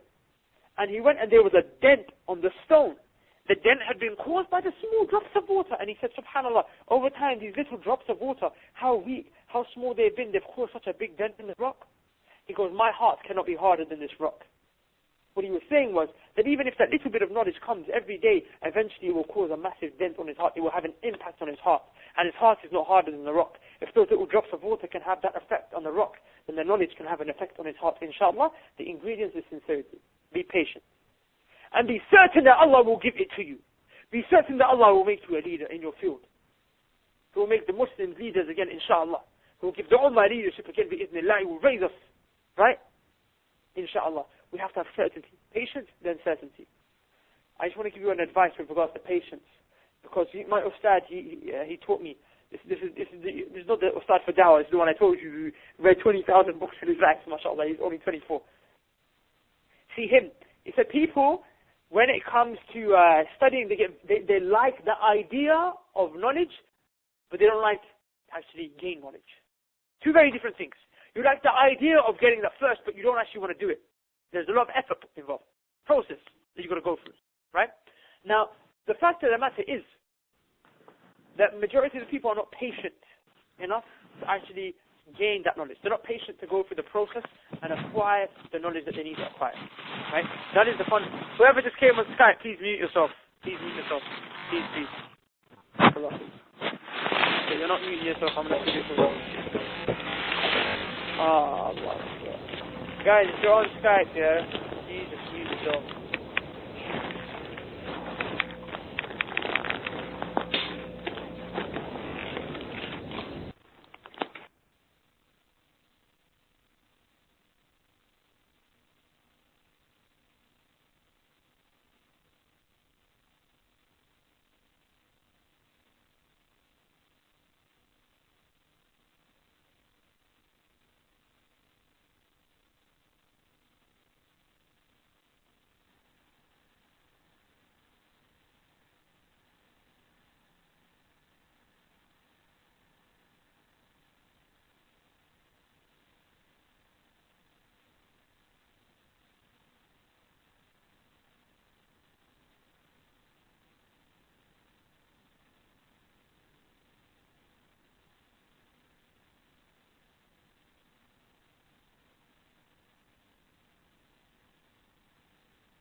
The reason that he was destroying the ships was because, obviously, the reason he was destroying the ships, Khidr alayhi salam, was because he knew that there was someone who would actually tax them, would take money from them, right, when they would travel on the sea. Now the third occasion, right, Musa alayhi salam, Khidr said, if you ask me one more time, Can you guys please mute yourself, man? Okay, so the last time Khidr, right, said, if you ask me one more thing, if you're not patient with me, because he was telling Musa alayhi salam, be patient, man, stop asking me questions. Just, if you want to learn, you just be quiet and learn. But don't front on me. So Musa alayhi salam, the last time something happened, right, he saw him building a wall, and Khidr alayhi salam, they were building a wall in a city where everyone was very rude, and Musa alayhi salam was like, you could have got money for that. Right, we're building a wall for these people who are so rude. We should have asked them for money. Khidr said, this is where you go home. You can't be patient with me. You came to learn from me, but yet you keep questioning me at every stage. You're not patient enough. Go home. And the Prophet Muhammad said, may Allah have mercy on Musa alayhi salam. Had he been patient, he would have learned a lot more. You see the lesson here? We give up too early. When we see something, I can't do it. This doesn't make sense. That's wrong. This book's not worth it. That. When you start a book, make sure you finish it. Don't read the first 2 chapters and think you know the essence of the book, right? The essence may be in the conclusion, but have that patience and go through it, and this will be one of the formulas to your success as a student, inshallah. Now, we will discuss procrastination. Inshallah. Before we do this, and the procrastination itself is the grand finale of what we're going to discuss today, inshallah. Before I do that, it just seems like she asked a very important question. Salam, brother, I am final year law student, and recently I have been told I have dyslexia, which is the reason why I always find it extremely hard to retain information. What is the best way to retain the large amount of information needed for exams? Jazakallah khair, bro. Alaikum salam, sister. Look, let me tell you something, right? I personally know people who are dyslexic, that if you meet them, you think this person is a genius. The education system is developed in a way to compromise your intellect. Okay? Dyslexia. What does that mean? Do you know what it means? Sister, all it means is you have a different way of understanding to everyone else. And you're not one person. When I was in school, when I did my GCSEs, there was a boy who was my class fellow who, when he finished his GCSEs and on our results day, his grades spelled feed. F-E-E-D. That's what he got. Feed. 2 years later, he was writing articles at the age of, 18. He was writing articles for this magazine. The language was so eloquent and so academic that I couldn't even understand. And I would say that I'm a smart person, right? And my English, in terms of reading, I tend to understand things. But his language, he got feed. His grades were appalling compared to mine. I wasn't able to understand, and he was in the bottom set. Why? It's because the education system didn't cater for how he studied, right? Or how he actually went about attaining knowledge. So what you need to do is you need to find, what are you? Are you a visual person? Are you an auditory person? Are you a kinesthetic person? Do you learn through pictures? Do you learn through sounds? Do you learn through feelings? And focus on that element of study. Okay?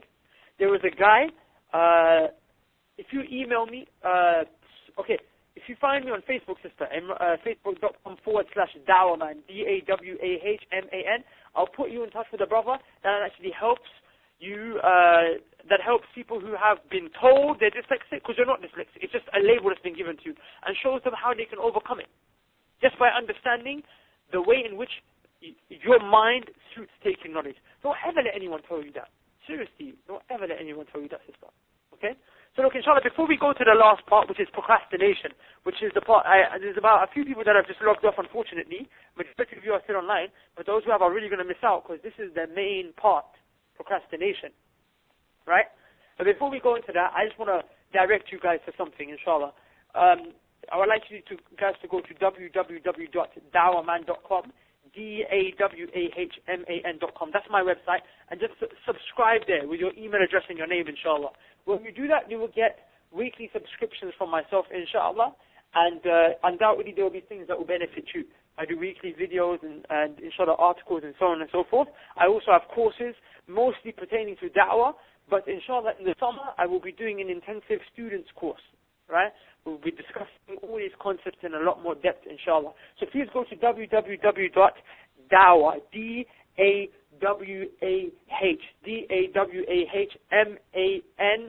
dawahman.com, dawahman.com, inshallah ta'ala, right?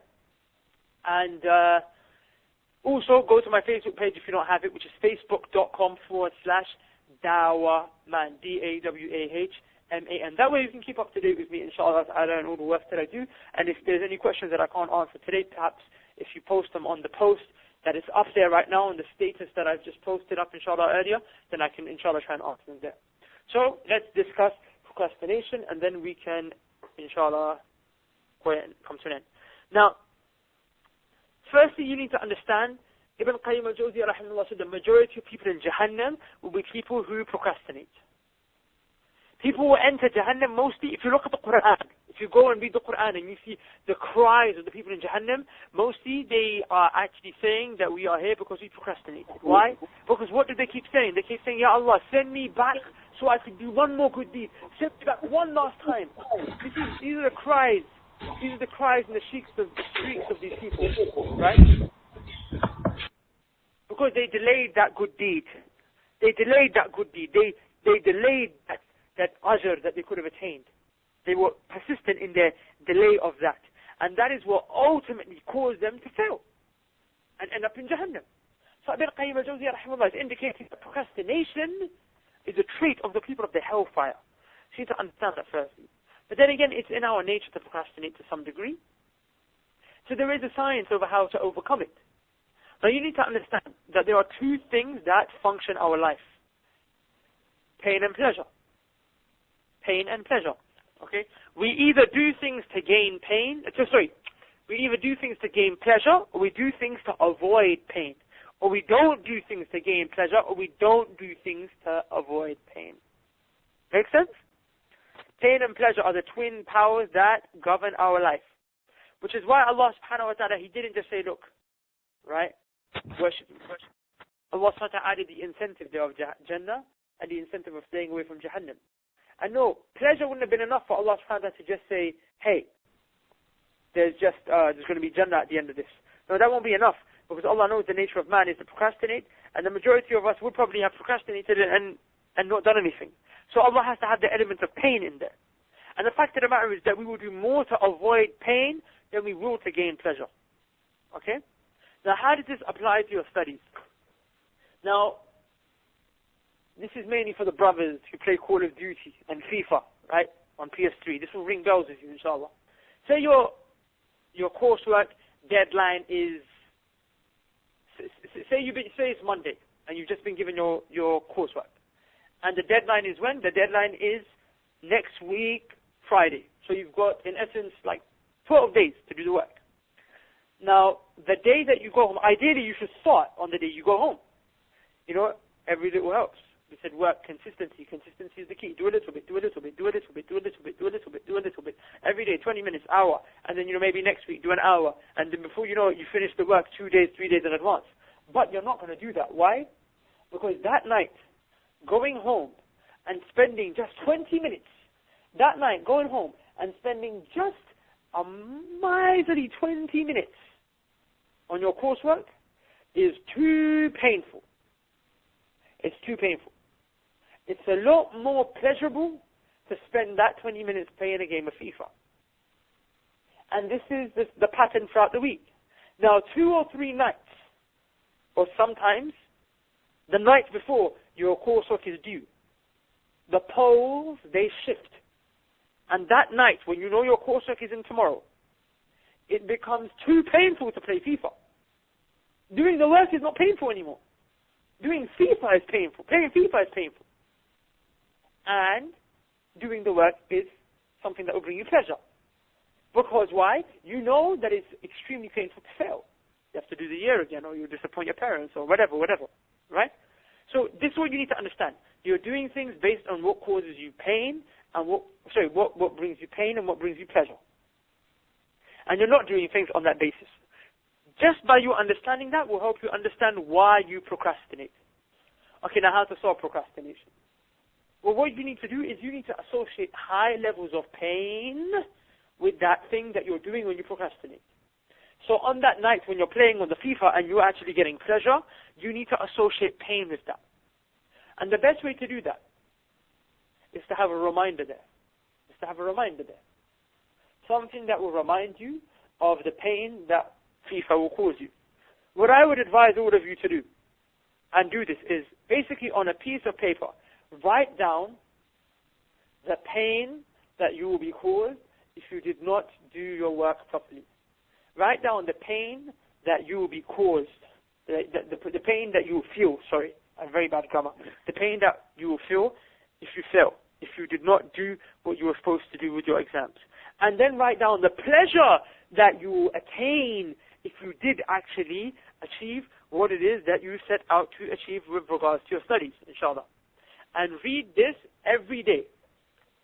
Every day in the morning and every day before you go to sleep. There'll be a benefit here, inshallah. And especially read that. Keep it with you. Maybe perhaps as a note on your BlackBerry, or on your iPhone, or on your iPad, or on your computer, or perhaps you print it out and you put it in your wardrobe. Whatever, have it with you. So when you go to procrastinate, just say, let me just go and read that real quick. And I have a lot of emotive language in there. I have a lot of personal things in there. Put down your reasons, your why. Why do you need to do this? Why can you not afford to fail? Because you see, in anything that you do, there is a science. And the science is why. If your why is strong enough, your mind will find the how. When the Prophet ﷺ was in Mecca, and when the embargo was on him, and his wife Khadija died, and Abu Talib died, right? Khadija radiallahu anha, she died. And when the Prophet ﷺ was stoned at Taif, okay, the Prophet ﷺ didn't know how. He didn't know how victory was going to come. All he knew was why victory had to come. And then Allah does the rest for you. Allah does the rest for you. Your why needs to be strong. Now what I want to do is I want to share my why with you. But before, I want to give you just one more thing.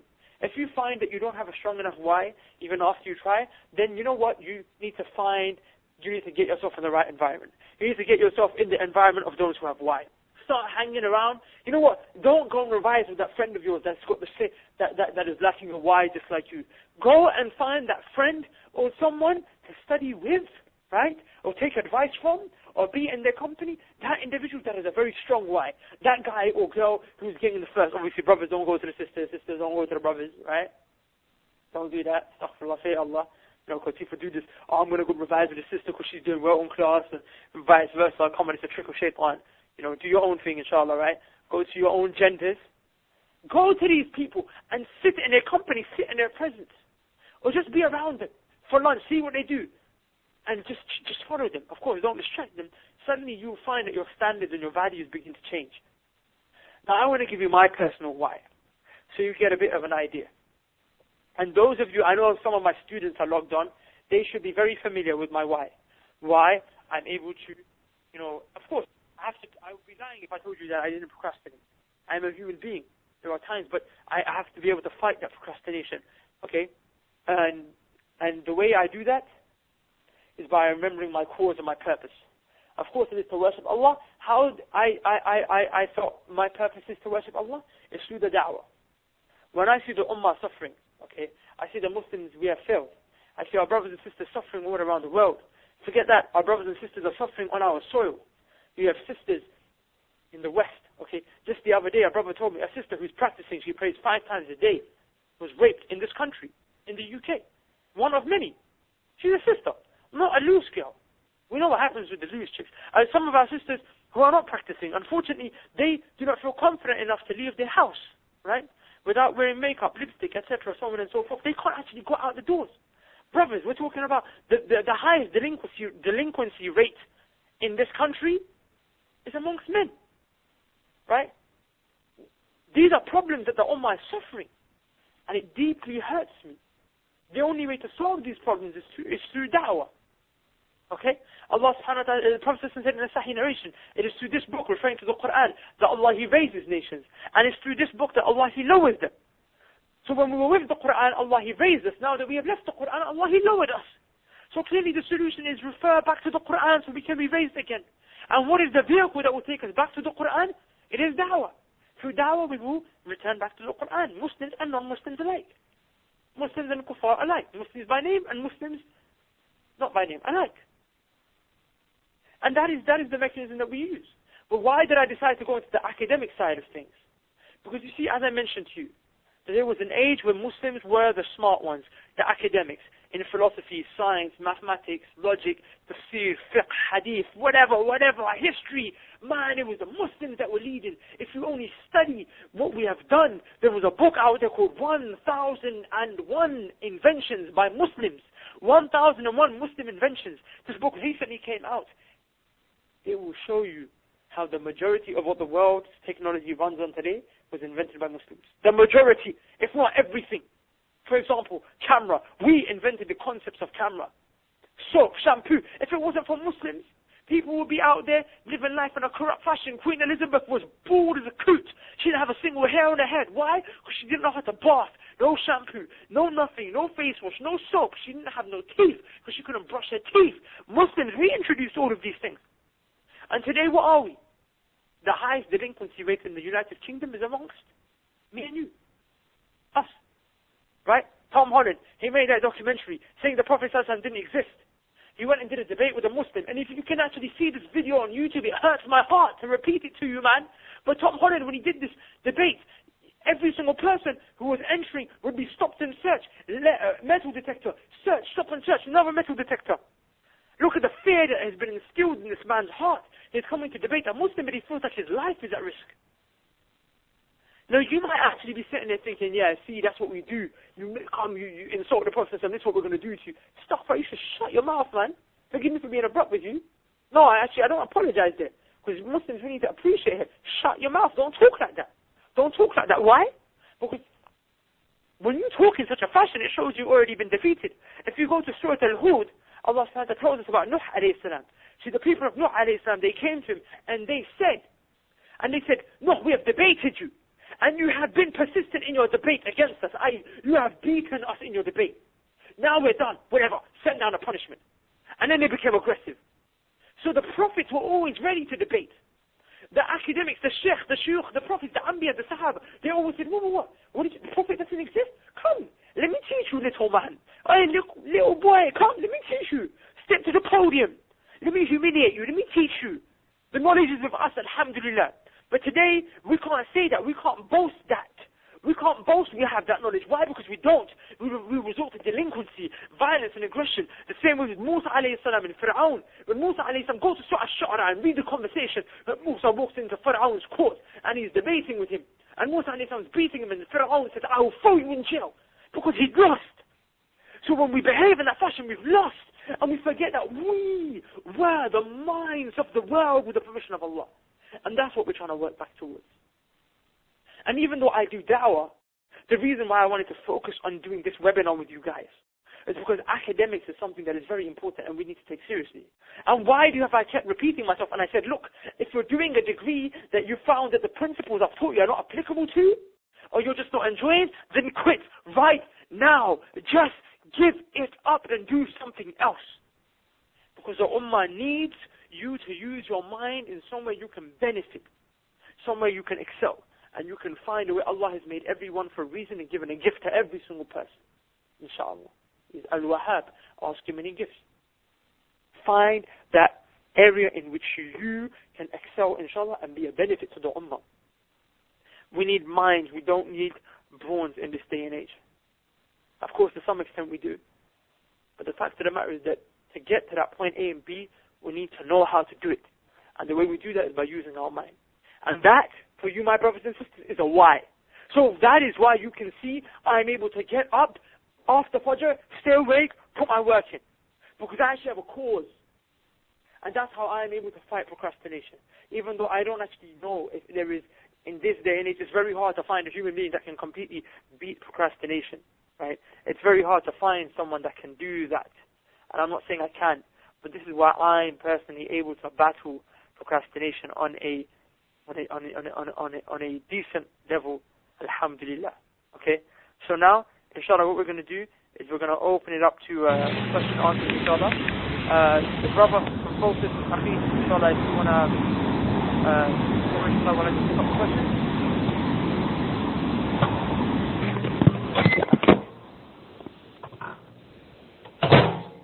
Assalamu alaikum.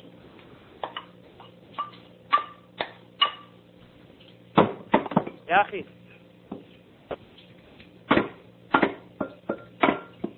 Okay, I think the brothers are a little caught up. In the meantime, what we'll do is you guys send me your questions now. You guys have sent me over 100 questions. I'm not going to be able to go. You sent me over 300 actually, mashallah. We have 15 minutes of question and answer session, inshallah. You send me through your questions, and I'll try and answer them as best as I can. In the meantime, guys, again, I will ask you, please, www.dawahman.com. Go and sign up there, please. Right? Also, let me know how you found it today. Ask me questions, let me know how you found it. I'll try and go for as many as I can. We have Hafsa from Lancashire. Assalamu alaikum wa rahmatullah. Jazakallah khair, barakallah fi sister. Alaikum assalam wa rahmatullah. May Allah bless you for your effort, work with the best in the Zavah and the rest. I mean, there's a video on YouTube done by Sheikh Hassan Ali called How to Pass Your Exam, which is really beneficial. It teaches them to ask yourself for studying, and one of them is by Allah, Al-Fatah. Yes, absolutely, Al-Fatah, the one who brings success. In this case, the opener of the mind, so please just let others know about this link. Inshallah, sister, if you send me that via Facebook, I will post it on my page, inshallah, for the benefit of all of those that are, inshallah, listening. Okay? So let's see what other questions that we have.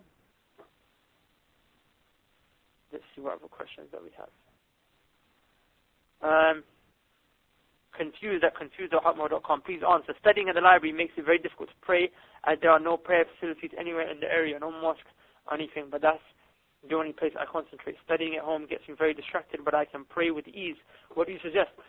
Yes, so brother or sister, whoever that was, I agree with you. That is a bit of a complication,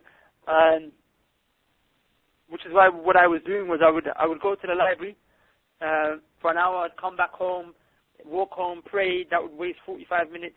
Not the prayer, but the process of getting forward and back. Now I just pray, whatever. I just pray on the streets. Right? Not to say you can't find places in your house. If you're going to study in your house, go somewhere where there isn't going to be a distraction. You know. But if you can't, then yes, you'll have to go to the library. Or maybe, you know what, go to a masjid. A masjid is a great place as well. For brothers, it's not a good place to study. Personally, why? Because I know I try to study in a masjid and brothers keep saying, Assalamu alaikum, and you keep distracted. Sisters, mashallah, because sisters don't generally go to the masjid, it's a great place for sisters to study. Maryam from London, Assalamu alaikum. Also, I missed a part of your last point on procrastination. Will there be information on it on the Facebook event, inshallah? Yes, you can download the recording after, inshallah. Samir Farouk from London. Assalamu alaikum, alaikum salam. Do you recommend following Western lifestyle gurus like Tim Ferriss to supplement the shuyukh, given their knowledge of modern lifestyles and technology? Of course, we leave, but it's haram. Jazakallah khair, barakallah fi. Wa alaikum salam wa rahmatullah akhi. Yes, akhi, absolutely. You see these people, there is khair. There's a lot of khair in what they say, as long as you do not fall into their haram. I take from people like Tim Ferriss, Tony Robbins, and David Schwartz. These people, they've written amazing works. It's just a shame that, had the Muslims been around, the academic Muslims, we would have been the right ones writing these psychological works, right? And basing them upon the Quran and the Sunnah. There's a great book called The Magic of Thinking Big. I swear to you, if you read this book, you will think this guy, he stole from hadith. Because what he is saying, in terms of psychology, is what the Prophet already taught. The only thing is, their aspirations are always dunya. Oh, look good for the women, get money, get cars, whatever. And that's the only shame, we don't take that part. But yeah, take the good from them. And you'll be surprised how many of the shuyukh actually read their books. It's true. I'll give you names, but I won't. T, how do you remain motivated? Well, if you heard my why, that's how I remain motivated. And I'll be honest with you, Salah, the Quran, etc., and generally seeking knowledge is a motivator. Hamza Baygh, what up, homie? Do badams or almonds actually good for the brain? And is that Ustad Abdurrahman Hassan? And what was the understanding? And what was the understanding night and day surah and ayah? Okay, almonds. My mom always told me they strengthen your brain as well. I don't know. I know there's proteins. If you want to hit the gym, that's a good snack. But I don't know if almonds are good for the brain personally. Look it up. And yes, it was Ustad Abdurrahman Hassan. And the ayah, إن في خلق السماوات والأرض واختلاف الليل والنهار لآية لأولي الألباب, is verse 190 from chapter number 2. We have Shul from London. How do I get energy to study after work? Studying for professional qualification post-uni. I work long hours and have to come home and study. Please advise what to do Islamically, bro. So like I said, Akhi, right, the best time to study is in the morning, before you go to work. Sleep early, wake up early. That's the best time. Of course, you're going to be exhausted coming home from a long day. MashaAllah, tabarakallah, you're working hard, right? But the best time to study is before work, after Fajr. If not, go sleep early, wake up early. Khalas. Faris, Arif, I am finding difficulty subscribing. Just go to www.dawahman.com and subscribe there, inshallah. If not, go to the Facebook page. Assalamu alaikum salam. Would it be possible for you to post up an image or a link to the 1001 Muslim Inventions book on Facebook? Jazakallah khair. If you send me a message on Facebook, maybe, inshallah, I can send you one. Send you the link from Amazon. By the way, guys, there was another section that I really needed to go through today, which one of my colleagues at Sunnah Fit went, prepared. And of course, as you can imagine, this time, went an hour and a half overboard. And this stuff is really beneficial about the right kind of stuff to eat and sleeping patterns in a lot more depth. If you guys found today beneficial, then please email the brothers and sisters over at Process, right? Either on their most beneficial way to do that is via Facebook. Email them, please. And if you want to have the second webinar, which I'm telling you will benefit you even more than this one, inshallah, then please send them an email so we can do that for you, inshallah, if you guys want it, of course. I do apologize I went over. I really am sorry. I really, really, really want to go through this other stuff with you. If you guys really still want to hear it, let me know. Message me. If I get enough of you saying it, then I can pass it over to the person, inshallah. Okay. So we have some more questions. Wait, before I go to the questions.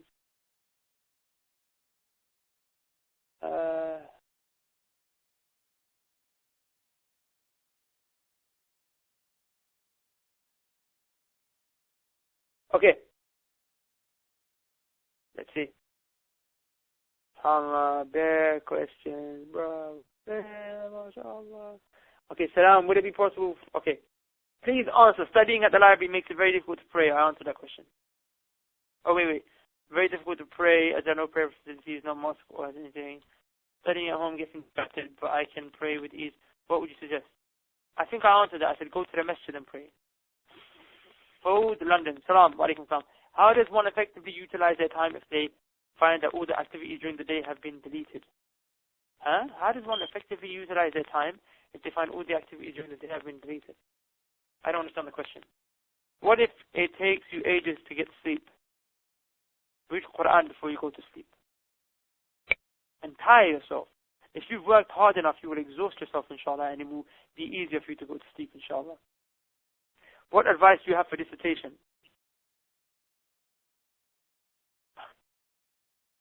Sorry. That's a very abstract question to ask. I don't know anything, about your dissertation, anything. Like I said to you, if you apply everything I've mentioned to you today. Pardon? Hello? Someone just speaking randomly, man.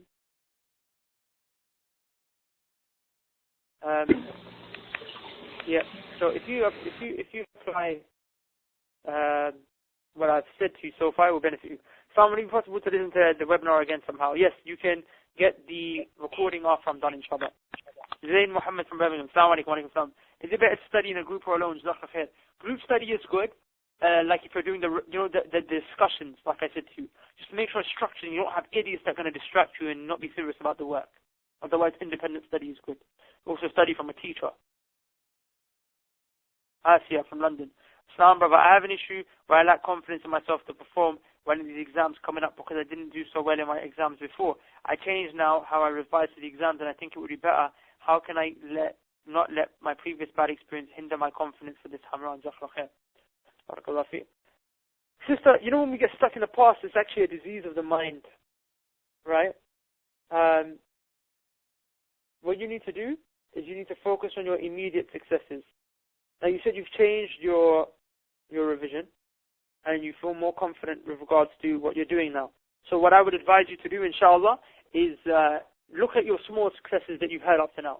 And in essence, if they are successes and you've changed what you were doing in the past, then in essence they are major successes. And focus on them and maximize them and visualize them as much as you can, and that will increase your confidence, inshallah. Right? Also, if you become one of my Dawah students, you'll have a lot of confidence. I'm telling you, man, that's just what I do.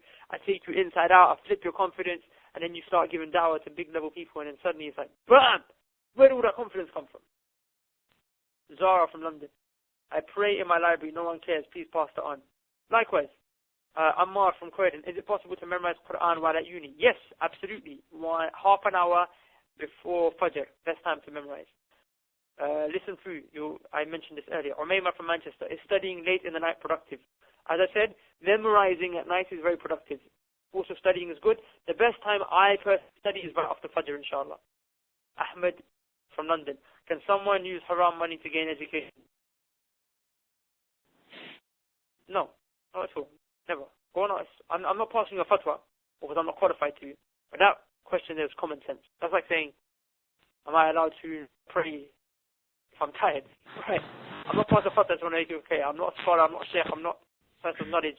But only reason I'm asking that is because that's a very simple question. Like, that's common sense. No, you can't get haram money to gain education degree. Ask any scholar. Don't take my word for it. Berevin from London. Any last few tips for students of law in terms of productivity and studies? I will purposefully not give you a tip for law because I hate it so much. I studied law. I have my reasons. I'm sorry. I'm not being rude, right? I actually have students, that my own Dawah training students, that I have 4 of them that study law. Some of them ask me for law tips. I don't give it to them. I'm sorry if I'm sorry, it's just a personal. Fatima from London. Salam, do you think it's worth going to university, especially with £9,000 tuition fees and interest? But if you're paying interest, absolutely no. Generally speaking, I always tell people, look, what do you want to study? Unless you want to do something like medicine or accountancy, and you know you're going to be an accountant and you're going to be a doctor, no point going to university. No point. Don't just go, I'm going to do a media degree, a business degree, and you don't actually have a specific job that you want to go into. No. Find what you want to do, and most likely, you can find the means to study independently if you have that motivation. Like myself, for example. My time at uni was a waste. Time and money. Right? Everything I'm doing now, Allah has educated me myself. Uni was a waste of time. Sorry, man, I can't lie to you, can I? Where can I get the recorded version of this session? Thanks. Download it from if you want the recorded version of this session, download it from the link. From the very link that you're actually listening to it on. So how does one effectively utilize their free time if they find that all procrastinations during the day have been deleted? Okay, forward from London. Barakallah fi. That's a nice way of putting it. Walaikum salam wa rahmatullah. Well, if you find all distractions have been limited, and that's what you were procrastinating, then do that thing you were procrastinating. If you're trying to do your work and you've got distractions, then obviously if the distractions are gone, well, go and do the work. Find more work to do. If there's no work, read a book. Reading is a great thing. Do your hobby. Right? My hobby is reading or da'wah, so I engage in that and I try to excel in it and perfect it as much as I can, inshallah. Pray, read Quran. There's always something to do. MK Manchester. Salam, Jazakallah khair for the amazing talk. So beneficial. I'm a student nurse with a very erratic schedule, i.e. shift work and night shifts. I want to establish a routine in which I wake up after Fajr and start studying there. However, like I said, shift work. How do you propose I maintain a good work-study balance? I really struggle for time with placements because sometimes we work long days, i.e. start at 6:15 a.m. and finish at 10 p.m. Just about enough time to pray in between and when I get home. I'm shattered and just about get enough time to sleep. Okay. Walaikum salam wa rahmatullah. So sister, or brother, whoever that is, undoubtedly there are things in your day that you do that you can still delete. So do that exercise. Write down everything you do and take out what is unnecessary. Right? That's one element. Maybe not in your day, maybe in your week. Maybe you can only give one solid day to studying a week, depending on your schedule. And then now here are the necessities. The necessities are 4.5 hours to 6 hours of sleep. So you've got to schedule that in. Your kids will put in everything you need and make like a jigsaw puzzle of time. Okay? The best thing to do, I don't know, because I know erratic, I definitely right in saying that working in the hospital is very erratic. As a nurse or a doctor, your shifts are all over the place. If you can find out what your shifts are going to be in advance, have it all written down and make like a jigsaw puzzle and place everything that you need to do in like a jigsaw way. And make like a jigsaw puzzle of time. Okay? The best thing to do, I don't know, because I know Okay. So make like a jigsaw puzzle of time. Okay. If we want to get deeper into the topics you gave us, where should we research? To be honest, I can't really tell you one resource to research. This is my own personal research over various topics and resources and experience. So I'm going to be doing this course, inshallah, in detail, inshallah, over the summer, before final end of year exams. So subscribe to www.dawahman.com to stay up to date with that. In the meantime, go to Google, type in things like procrastination, memory improvements, time management, etc. Watch guys like Anthony Robbins, so on and so forth. Very beneficial for you. Very beneficial. Zain Muhammad from Birmingham. Assalamu alaikum wa alaikum assalam. Is it better to study in a group or alone? Jazakallah khair. I answered this already. Studying alone is good for focus. Studying in a group is good for reflection. Just make sure that, when you're discussing, engaging, developing arguments, understanding better. Samia from London. Instilling the same kind of etiquette of studying and love for gaining knowledge to younger children or siblings, please advise. Barakallah feek for your advice when needed. For kids, so this is what the scholars advise, right? Or a sheikh, rahimahullah, is not with us anymore. May Allah preserve him. He said in one of his reminders, in which I was listening, he said, if you want to get your kids involved in studying knowledge, then the parents should be studying. Children who study a lot are usually brought up in a house of study. If you refer back to Ibn Taymiyyah, rahimahullah, he was born in a house of knowledge, right? If you look at subhanAllah, over and over again, you will find elements of, Imam Malik, rahimahullah, his father was a sheikh, his brother was a sheikh, his mother was a alima, right?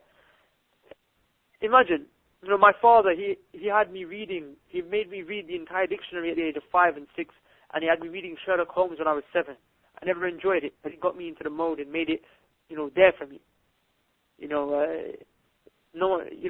didn't really enjoy Sherlock Holmes. You actually want your kids to be enjoying it. The way my dad did it, alhamdulillah, actually kind of worked. I would advise you, however, to just yourself be reading, and then get your kids involved in reading from a young age. When they see you getting a book, and you get them a book, something that is of their level, of their caliber, don't underestimate their caliber firstly, and just give them Bill, Chiff, and Tip books that, that I used to have to read in year 1. Give them actual books to read. And have them do it, inshallah. Give them study time. Make it a game. Make it a competition. Right? Al-Bab from London. Salam, my motivation tends to die out. How can I keep it going? Well, find something to motivate you. What is it that motivates you? Make that always evident. Write it down, like I said. Make it real. Is there even a real motivation? Magnify it for yourself. Think about it. What is your goal? What is your objective? What is your why? Kieran from London. How can you know for sure what Allah gifted my mind to do, study in life? Make istikhara, ask Allah, counsel, reflect within yourselves.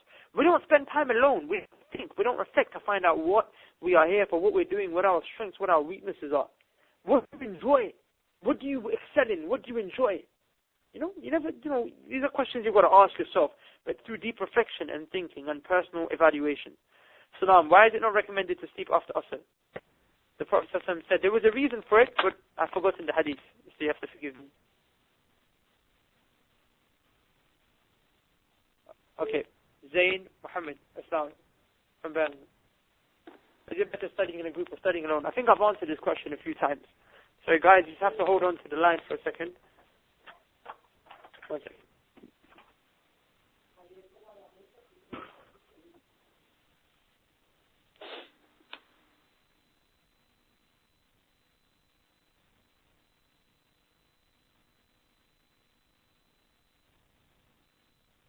Yep, hi, guys, I'm back. Sorry about that.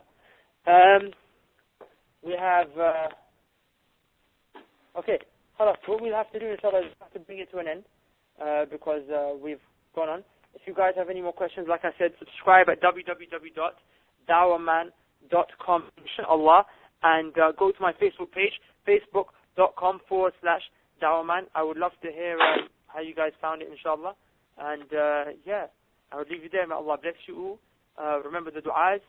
رَبِّ زِدْنِي عِلْمًا. May Allah give us all beneficial knowledge. اللهم إني أسألك علما نافعا. Right? خلاص. I leave you there. Assalamu alaikum wa rahmatullahi wa barakatuh. Oh, and guys, listen, if you want to download this, just download it from the link after, I log off. Inshallah, maybe 5-10 minutes after, you can download the recording. Keep it. بارك الله فيك. اللهم صل وسلم على نبينا محمد صلى الله عليه وسلم.